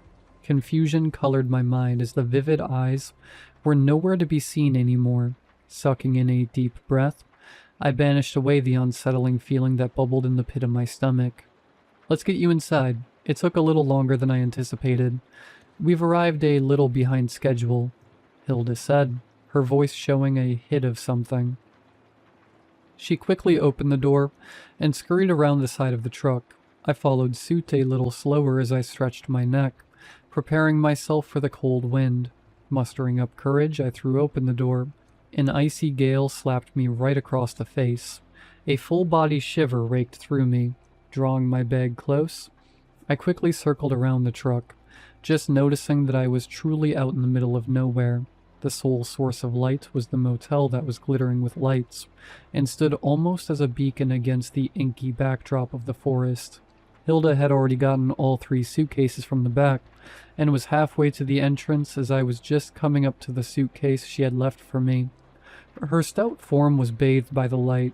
She cast a shadow longer than I thought one her size could take up.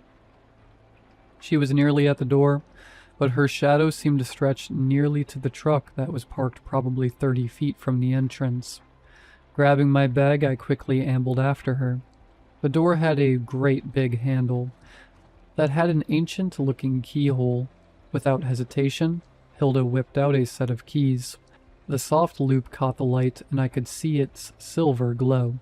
Reaching out, she waved a black fob across an unnoticed pad, and the door opened automatically. I marveled for a second at the rather advanced system given its status as an older motel. Quick as a tick, Hilda crossed the threshold and I followed suit. The door began to close as I stepped through it. Then with a firm click, the door locked and I was inside. It was far more orderly than I had anticipated. The interior was clean and rather sleek. It was done in a more earthen tone. Interior browns and neutrals made it pleasant. The reception desk was a little way inside from the doors. It was a rather long desk, with an older styled drawer system that looked like something you'd find at a rural post office. They were each numbered and I could see nearly 100 or more drawers. Outside of that, there was a small seating area by the row window, and then I noticed further down there was actually an elevator. Hilda cleared her throat and I turned to face her. "Sorry, dearie, it looks like you'll have to wait till morning to meet Mr. Nemen. I'll show you to your room. It's past the time for any guests to arrive," she said matter-of-factly. I'd opened my mouth to respond when I heard a knock at the door. Instinctively, I turned towards the sound. I saw 2 people looking at me from the window. It was the odd couple from the airport, the man and the girl. The girl was still looking at her phone. Bitterly, I wondered who her provider was. It seems like I still didn't have any service. The man was the one to knock and I stepped forward, my body moving before my mind. It was rude to leave customers waiting. That was one of the first things that had been drilled into you at school. Always help the guest. I was halfway to the door, the man's eyes looking at me expectantly, when a terrible gripping chill closed around my wrist. Stopping mid-stride, I looked down at my wrist. That was caught like a mouse in the grip of Hilda. She had moved faster than I thought was possible, her grip ironclad and immovable.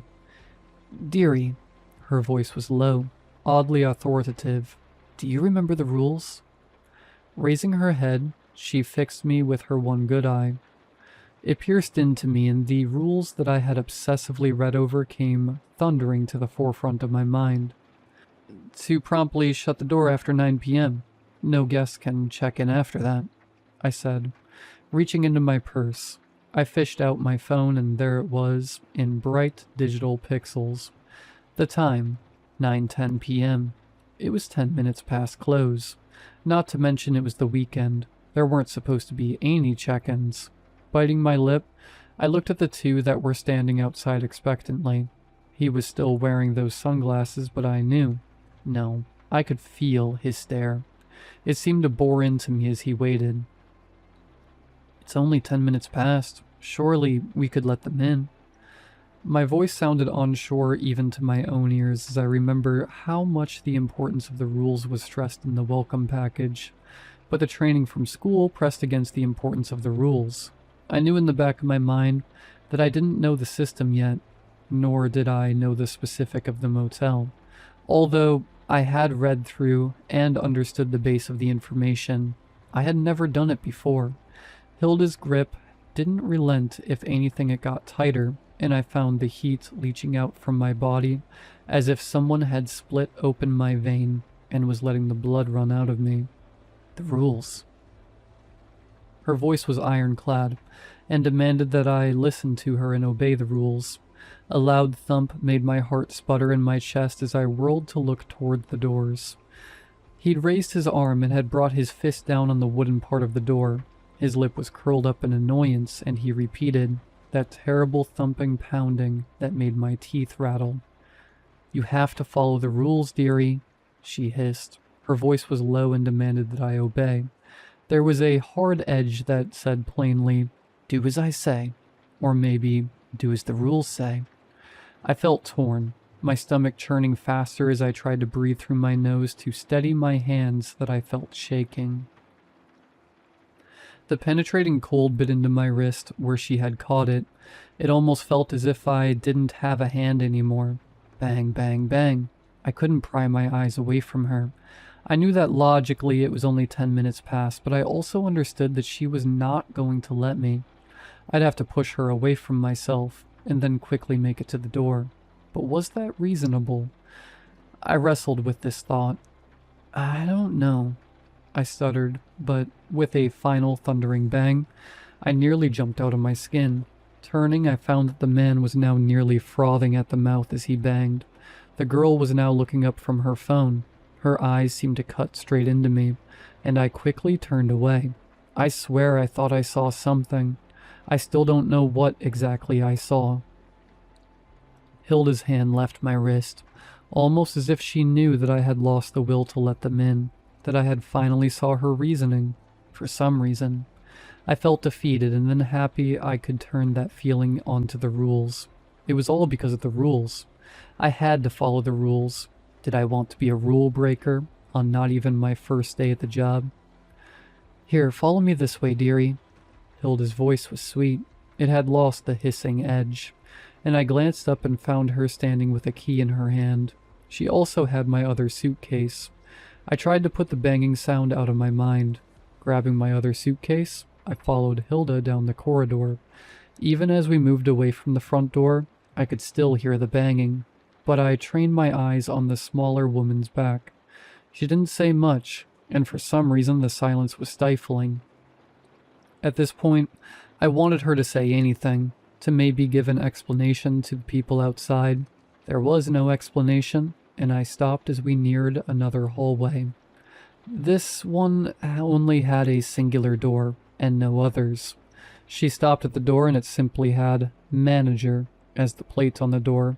It didn't have a number, and I felt that was strange. The information packet had said that it was a live-in position, but I had assumed that I would be using one of the rooms.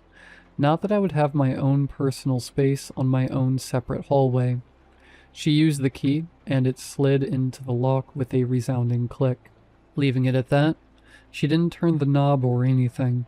Hilda had simply released the key and stepped back, leaving my suitcase where she had parked it. Well, I'll leave you to it. I'll be heading back to my own room now. I don't think I can make it back to the store. She smiled. I just stared at her, trying to think of some words to say in response, but I felt like a fish out of water. Remember, bright and early tomorrow, the head of housekeeping will be there to help you settle into your post. Remember to lock the door, dearie, she said, her voice soft and welcoming, but I felt a shudder pass down my spine at her intonation. She turned and promptly began to walk down the hallways. It was finally when she was at the end of it that I managed to get my tongue working. "Good night, Hilda. Thank you for the lift here," I called, wincing as I realized I might have shouted too loud given that there were probably other guests that were sleeping. Hilda simply turned and gave me that lopsided smile before she made a left-hand turn and continued down to some unknown room. I turned towards my door and entered. The room opened up to a cute and rather updated apartment, rather than a motel room. It had a kitchen and a couple other doors that were left open. I noted that one appeared to be an office space, and the other 3 doors led to empty rooms, minus the bed in one, and the other led to a rather large bathroom. I nodded my head and quickly fished out my toiletries and brushed my teeth. I'd have to leave unpacking for another day. With that, I retired to the bedroom, and this is where I am writing this because even as I lay here, I can still hear Hilda's voice ringing in my head, repeating the same phrase over and over now. The rules, dearie, along with the steady rhythmic thump thump thump of the couple's fist, demanding to be let into the motel. I'm posting this because I'm wondering if anyone else is a manager of a hotel or motel that has strange rules. I'll post more as I settle in and see if the first night jitters go away. Also to update you about if they're still outside in the morning.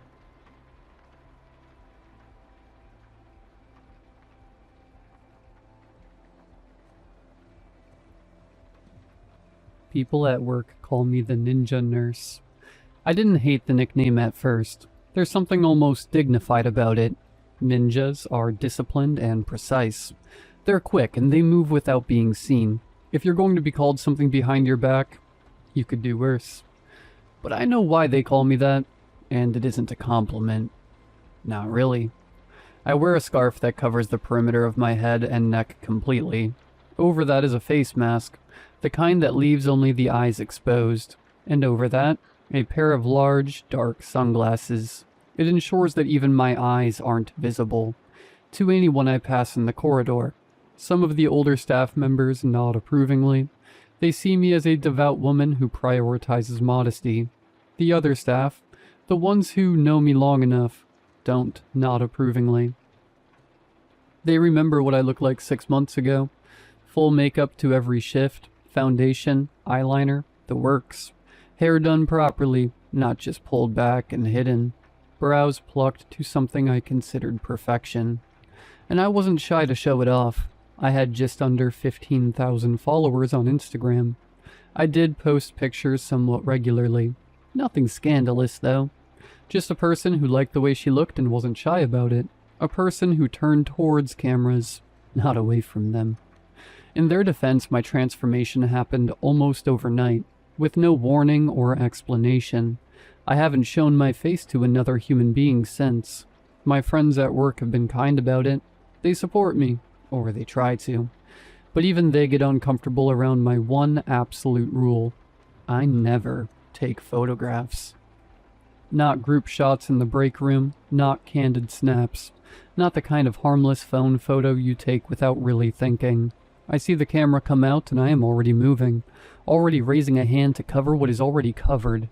They find it strange, and I don't blame them. I'm writing this because I need someone to understand. I can't say it out loud, not to them, not for their sake and mine. The least I can do is tell the truth somewhere, even if that somewhere is the internet.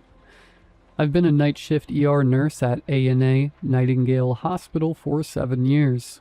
A&A stands for Aldermore and Associates, a multinational corporate consultancy firm. They fund the hospital as part of their corporate social responsibility.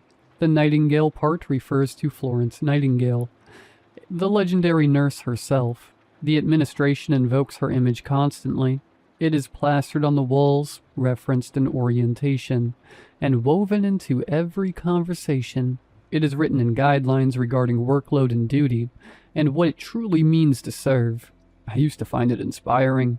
I understand now that it was a management technique. You don't complain about extra duties when the ghost of Florence Nightingale is watching you from a framed poster by the door.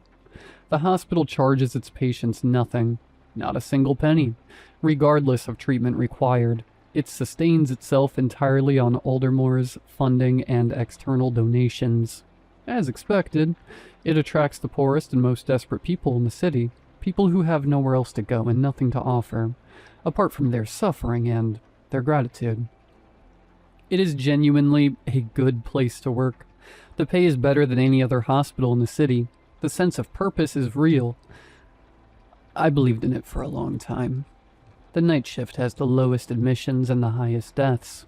You get used to that arithmetic.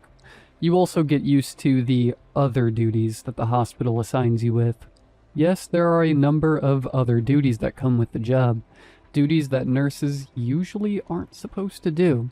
One of those Florence Nightingale extras that no one agreed to, but everyone performs without question. I won't give you the full list, but I'll tell you about the one that matters. When an unclaimed patient dies, the ER nurses go through their belongings. It is done to establish identity and contact known relatives. It sounds compassionate. In theory, it actually is. In practice, it means going through the pockets of strangers who died alone at 5 in the morning. It means looking for a phone, an ID card, or a scrap of paper with a name on it. We've run out of placeholder names for those who remain unidentified. You know, John Doe and Jane Doe. We exhausted those long ago. The nurses have started using creative names instead, like the man who was found carrying a book on judo. The ER nurse named him Joe Doe. Jodo and judo. Juvenile humor. The patient died at midnight. The joke lived on for a week. I don't find it funny, but I understand it. The work gets overwhelming, so people cope however they can. 7 years has taught me not to judge the coping. It was on one of those ordinary nights that the first patient arrived. 2 young men carried him in. He was a man in his mid-40s, clearly malnourished. Bald head, long white beard, a torn jacket over a pair of dirty white trousers. His symptoms were unlike anything I had seen before. His chest had a bluish discoloration, spreading from the sternum outward. His eyes were bloodshot, but the hue was wrong. It wasn't the red, but a deep, unsettling blue, like ink dropped into water. He was foaming at the mouth. His fingers were curled inward, all of them, both hands. When I tried to gently straighten them, they refused to move. Not from rigor, not from resistance, just completely impossibly fixed. He was gasping for air with his whole chest and throat working, but producing no sound whatsoever. And every 30 seconds or so, his entire body jolted. It was neither a seizure nor a tremor, but a violent, jerking movement that lasted 2 or 3 seconds before it released. I had never seen this combination before. Not once. I followed protocol and initiated symptomatic management, and within 30 minutes, Dr. Cyrus Malla appeared. I considered myself lucky Dr. Malla is our chief physician. He operates on a schedule, morning rounds and evening rounds. That is generally where his presence in the ER begins and ends. But that night he happened to be in the vicinity, he said, and thought he would look in. He stood at the foot of the bed with his small writing pad, completely still, completely composed. He directed us with a quiet sense of authority. I had always admired that about him, the way nothing ever seemed to rattle him. The patient died in just under 2 hours. Dr. Malla graciously offered to prepare the death certificate himself, a task that normally falls to the junior doctors on duty. I observed him as he wrote down, cause of death, cardiorespiratory failure due to idiopathic cyanotic heart disease. I told him the symptoms seemed unusual. The presentation had been unlike anything in my experience. He took his time to explain it to me. Cyanosis is a lack of oxygen in the blood, which accounts for the blue discoloration.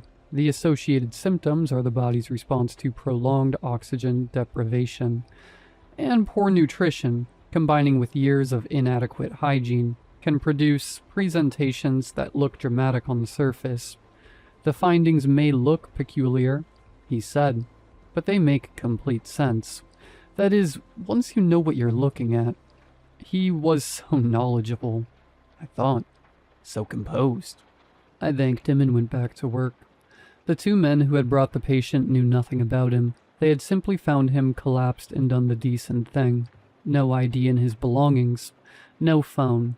I was about to close the jacket when I noticed something in the inside pocket. A crumpled Polaroid. I unfolded it. It was a photograph of me.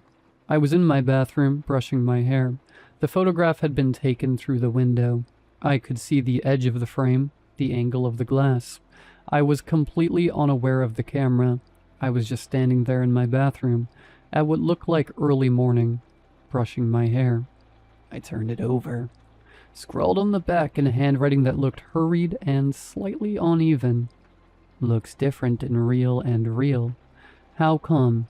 Need answers. My hands were shaking before I realized they were shaking. I looked up at the corridor. Patients, colleagues, the gurney being wheeled toward the morgue. All of it completely normal. All of it completely indifferent to the fact that I was standing there holding a photograph of myself, taken through a window I had never once thought about covering. I pocketed it. I told no one. I finished my shift. I went home and sat on my bed with every light in the apartment blazing. I read those 2 lines over and over until my eyes burned. Not a threat, not even an acknowledgement that I existed as a person, one with feelings and a life and a right to privacy. Just a question, like I was a problem to be solved. That was somehow the worst part. I know what you're thinking. Why didn't I go to the police? I live in a country where policing is, to put it kindly, a joke. A joke with a long history of punching down, of harassing the very people who come forward, of making the process of reporting a crime feel more shady than committing a crime itself. And even on my best day, what evidence do I have? A crumpled Polaroid found in a dead man's pocket? A note on the back? No suspect, no name, no face. I know what else you're thinking. Install cameras, set up a security system, move apartments. I want you to understand my reality before you finish that thought. I am well paid for my position, better than any other nurse in the city. And I am not ungrateful for that. But I have a brother in college. I have a mother undergoing cancer treatment. I have a father who is quadriplegic and requires a full-time paid caregiver. All 3 of them are entirely dependent on me. Every penny of what I earn above basic survival goes towards keeping those 3 people alive and functional. So I couldn't afford a security system, and I could not afford to move. The best I could do was check every lock, every window latch, every corner of every cabinet, over and over, and try to catch a few hours of rest at the hospital, because paranoia had made sleeping at home something close to impossible. 2 nights later there was another patient. It was a woman, appearing around 50, clearly homeless. A restaurant waiter had found her collapsed on the pavement on his way home. Same symptoms, identical, in every detail. The blue chest, the blue eyes, the foam, the locked fingers, the silent gasping, the jolting. Dr. Mala appeared. He'd been in the building for another patient he mentioned, and thought he would look in on this one too. I watched him more carefully this time. I saw him click off the stopwatch on his smartwatch when the monitors flatlined. The patient had been with us for 1 hour and 53 minutes. Same cause of death on the certificate. Same wording. He offered to prepare it himself again. I went through the woman's belongings. Tucked into the folds of her clothing was a crumpled Polaroid. This one was taken inside my apartment. I was in my kitchen, facing away from the camera. On the back, in the same bad handwriting. The nose is the first one to catch attention. The nose looks smart. That nose knows stuff. Knows. Knows. And then a bunch of ha-ha-has. I found the waiter who had brought her in. He was a young kid, clearly shaken, clearly there because he thought it was the right thing to do. I looked at him carefully for a long moment. He knew nothing. You could tell just by looking at him. I said nothing to anyone. The pattern repeated every 2 to 3 days. Same symptoms, same 2-hour window, same death, same certificate. Dr. Mala had appeared making excuses for his timing.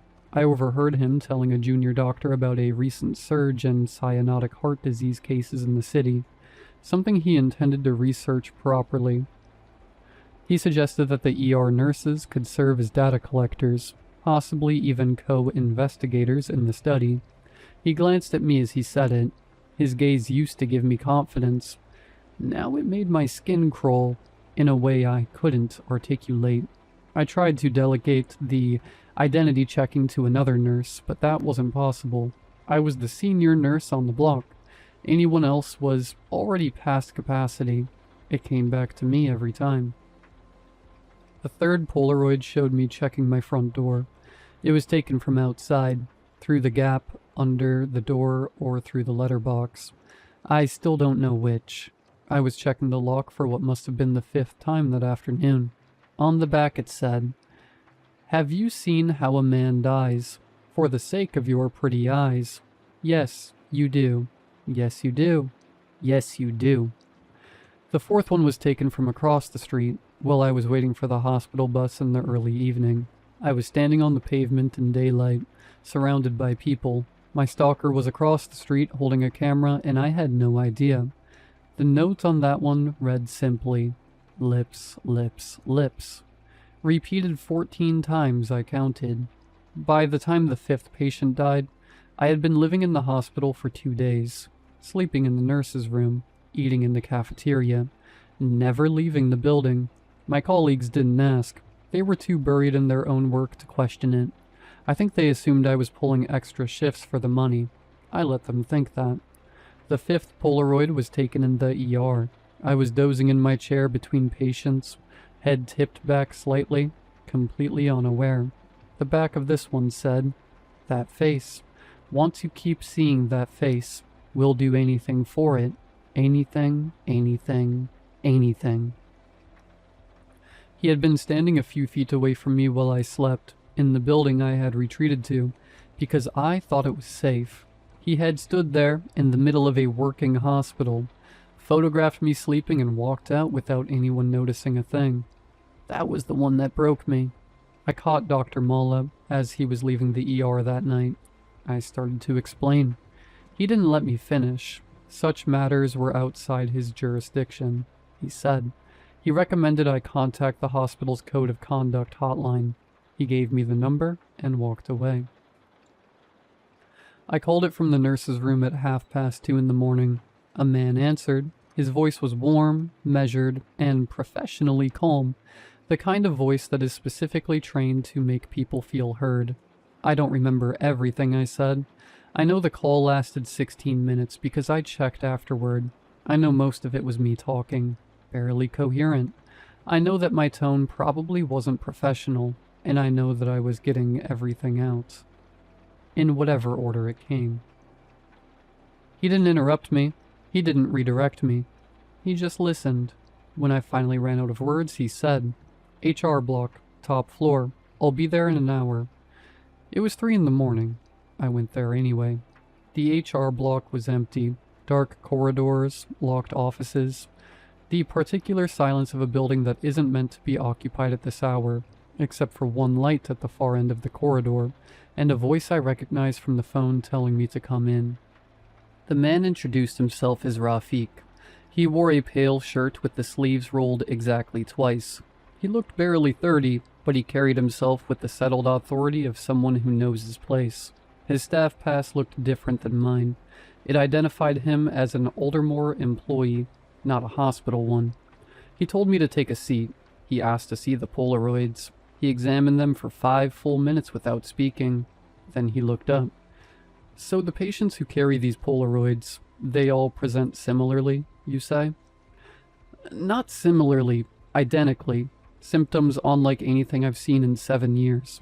The bluish chest, the blue eyes, and the fingers."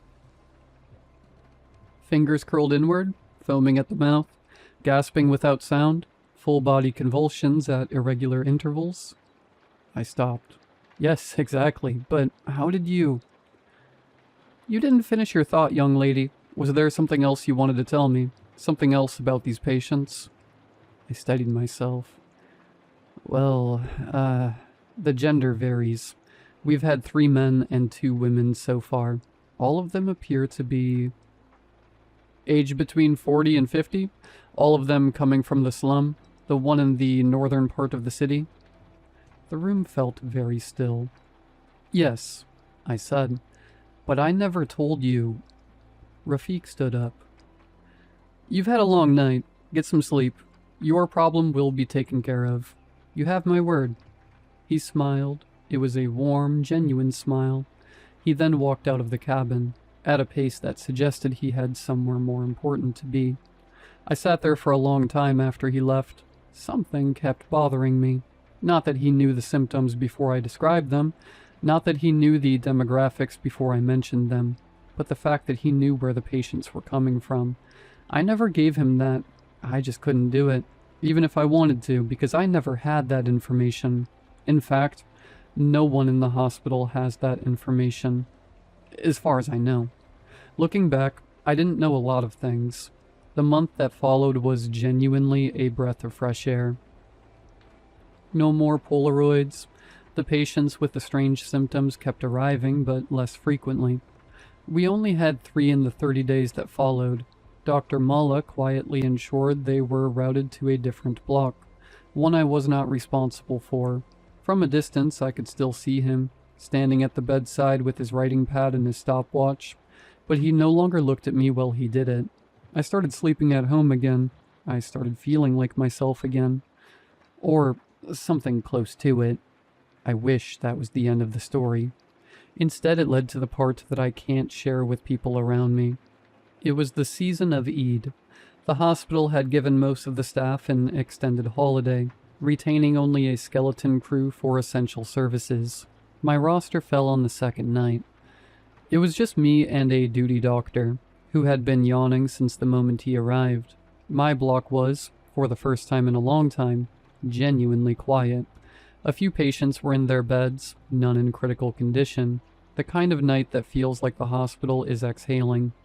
The doctor excused himself for a coffee break sometime after midnight. He soon disappeared through the double doors. I was considering a coffee break myself. The quiet was making me drowsy. That's when the ER door slammed open. Something barely resembling a human stepped inside. It was a man, or at least it used to be one. He was bare from the waist up. His jeans were covered in dried blood, brown and stiff. Not fresh. He was drooling from the corner of his mouth. His chest was indrawing sharply with every breath, the effort of it visible across the whole rib cage. He was making a sound in his throat, not a groan, not a word, but something more animal than either. His eyes were bloodshot, but the color wasn't red. It was green, a deep, flat, impossible green. His chest had a large, irregular patch of the same color, spreading from the sternum. Beneath the skin I could see the outline of vessels, dark green and prominent, tracing a path toward a pulsating area at the center of his chest. I could see the outline of his heart through the surface of his skin. It was still beating, and everything surrounding it was the wrong color. His fingers curled and uncurled randomly with every step. His limbs were twitching, like a signal firing without a target. He staggered towards me. Every step looked like the last one he would manage, looking like he was about to fall. But he never fell, and through all of it, through the drool and the growling and the green, he was trying to smile at me. "Real and real," he said. Different indeed. Wanted answers. I just wanted some answers. I screamed. I don't remember deciding to. It just came out of me, sharp and involuntary. I was already on my feet, already stepping backward. He stopped. "Is that fear?" he said. "Or is that care?" My right hand picked up a scalpel from the nearest Mayo stand. I braced myself with the only weapon I could find. He placed his hand on his chest, over the pulsating outline. "Don't worry, this one's different. Takes its time, like a body decomposing while the mind is alive." He laughed. It was sudden, genuine, and hysterical. What a joke. My back had found the corner of the room before my mind realized it. I had nowhere to go. I clenched the scalpel as tightly as I could. "The eyes," he said quietly. "The ears, the nose, the lips." Then he vomited. A pool of dark red blood hit the floor and spread. He looked down at it, chuckled, and raised his eyes to mine. Blood still running from the corner of his mouth. Green eyes fixed entirely on me. The face. He ran at me, not staggering but running, frantic and lurching, twisted fingers reaching forward, green eyes wide, entirely focused on me. I pressed myself into the corner and screamed with everything I had. His body hit me with its full weight. I noticed it was less weight than I expected, and getting lighter. He slid against me and dropped down slowly, barely conscious, barely holding his eyes open. His breathing had changed. It was shallower, getting further apart. The weight made me crumble to my knees. He grabbed my elbow with his right hand, but the grip was much feebler than I expected. His body jolted for a couple of seconds. He looked up at me, at my face to be exact. Just looked for a long moment, with something in his expression, something that I cannot name and do not want to. He gasped, "Finish it, please." In one movement, I drove the scalpel into the pulsating outline of his heart. I don't know what came over me, and I don't know where it came from. His eyes closed. A single tear ran down the side of his face. He was smiling. I only remember fragments of what came after. Staff flooding the block, voices that I recognized, Dr. Mala arriving within minutes, as though he'd been waiting nearby, something putting a hand on my shoulder, the floor tilting slightly, and then as my vision began to narrow and darken at the edges, I saw Rafiq standing at the far end of the ER. Then there was nothing. The official account read something like this: a potentially schizophrenic patient, also suffering from cyanotic heart disease, arrived at the ER in a state of acute delirium. He attacked the duty nurse without provocation. The nurse defended herself. The patient died despite the hospital's best efforts. An external police investigation confirmed it. The security guard had been asleep on the job and was terminated. The duty doctor had stepped out for a coffee break and was therefore not present. The ER security cameras experienced a technical malfunction, beginning approximately 4 minutes before the patient's arrival. It was an open and shut case, which was closed in a week. I read through the clinical notes. There was no mention of green discoloration anywhere in the documentation. Description of the deceased read like a textbook. Presentation of cyanotic heart disease. Possible undiagnosed psychiatric condition, typed in bold. It also said that a small amount of blood was vomited following the stab wound. The cause of death, signed by Dr. Cyrus Mala, was precisely what you would expect it to be. A certain Mr. Rafiq had signed the document as an unbiased witness to the events. There were patients in other blocks of the ER that night, the ones resting in their beds, and the ones who had been awake, the ones who had seen the green and had rushed me after the attack. But I couldn't find a single one of them. Never again. They were poor people, possibly homeless, unregistered and untraceable, gone with the wind, as people from that part of the city tend to be. There were 2 nurses who had been staffing the adjacent blocks that night. I was told that they resigned within the week, citing unsafe working conditions. I tried calling them several times. Their phone numbers are no longer in service. I was given 30 days of paid leave. Full salary, no questions asked.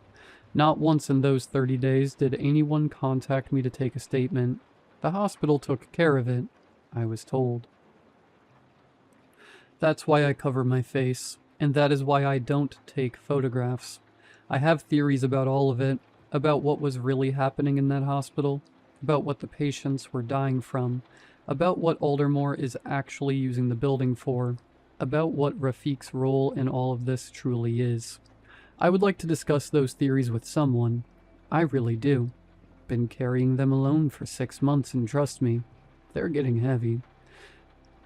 But I really have to go now. My shift starts soon, and the workload hasn't gotten better. If anything, it has been increasing steadily over the past few weeks, ever since the epidemic of cyanotic heart disease has returned to the city. But this time, the patients are no longer presenting with blue discoloration. They are presenting with pitch black, and they are no longer taking 2 hours to die. The current average is 22.5 minutes. I know the exact figure. Thanks to Dr. Mala, He still times every single one of them, right in front of me. He stopped hiding it a long time ago.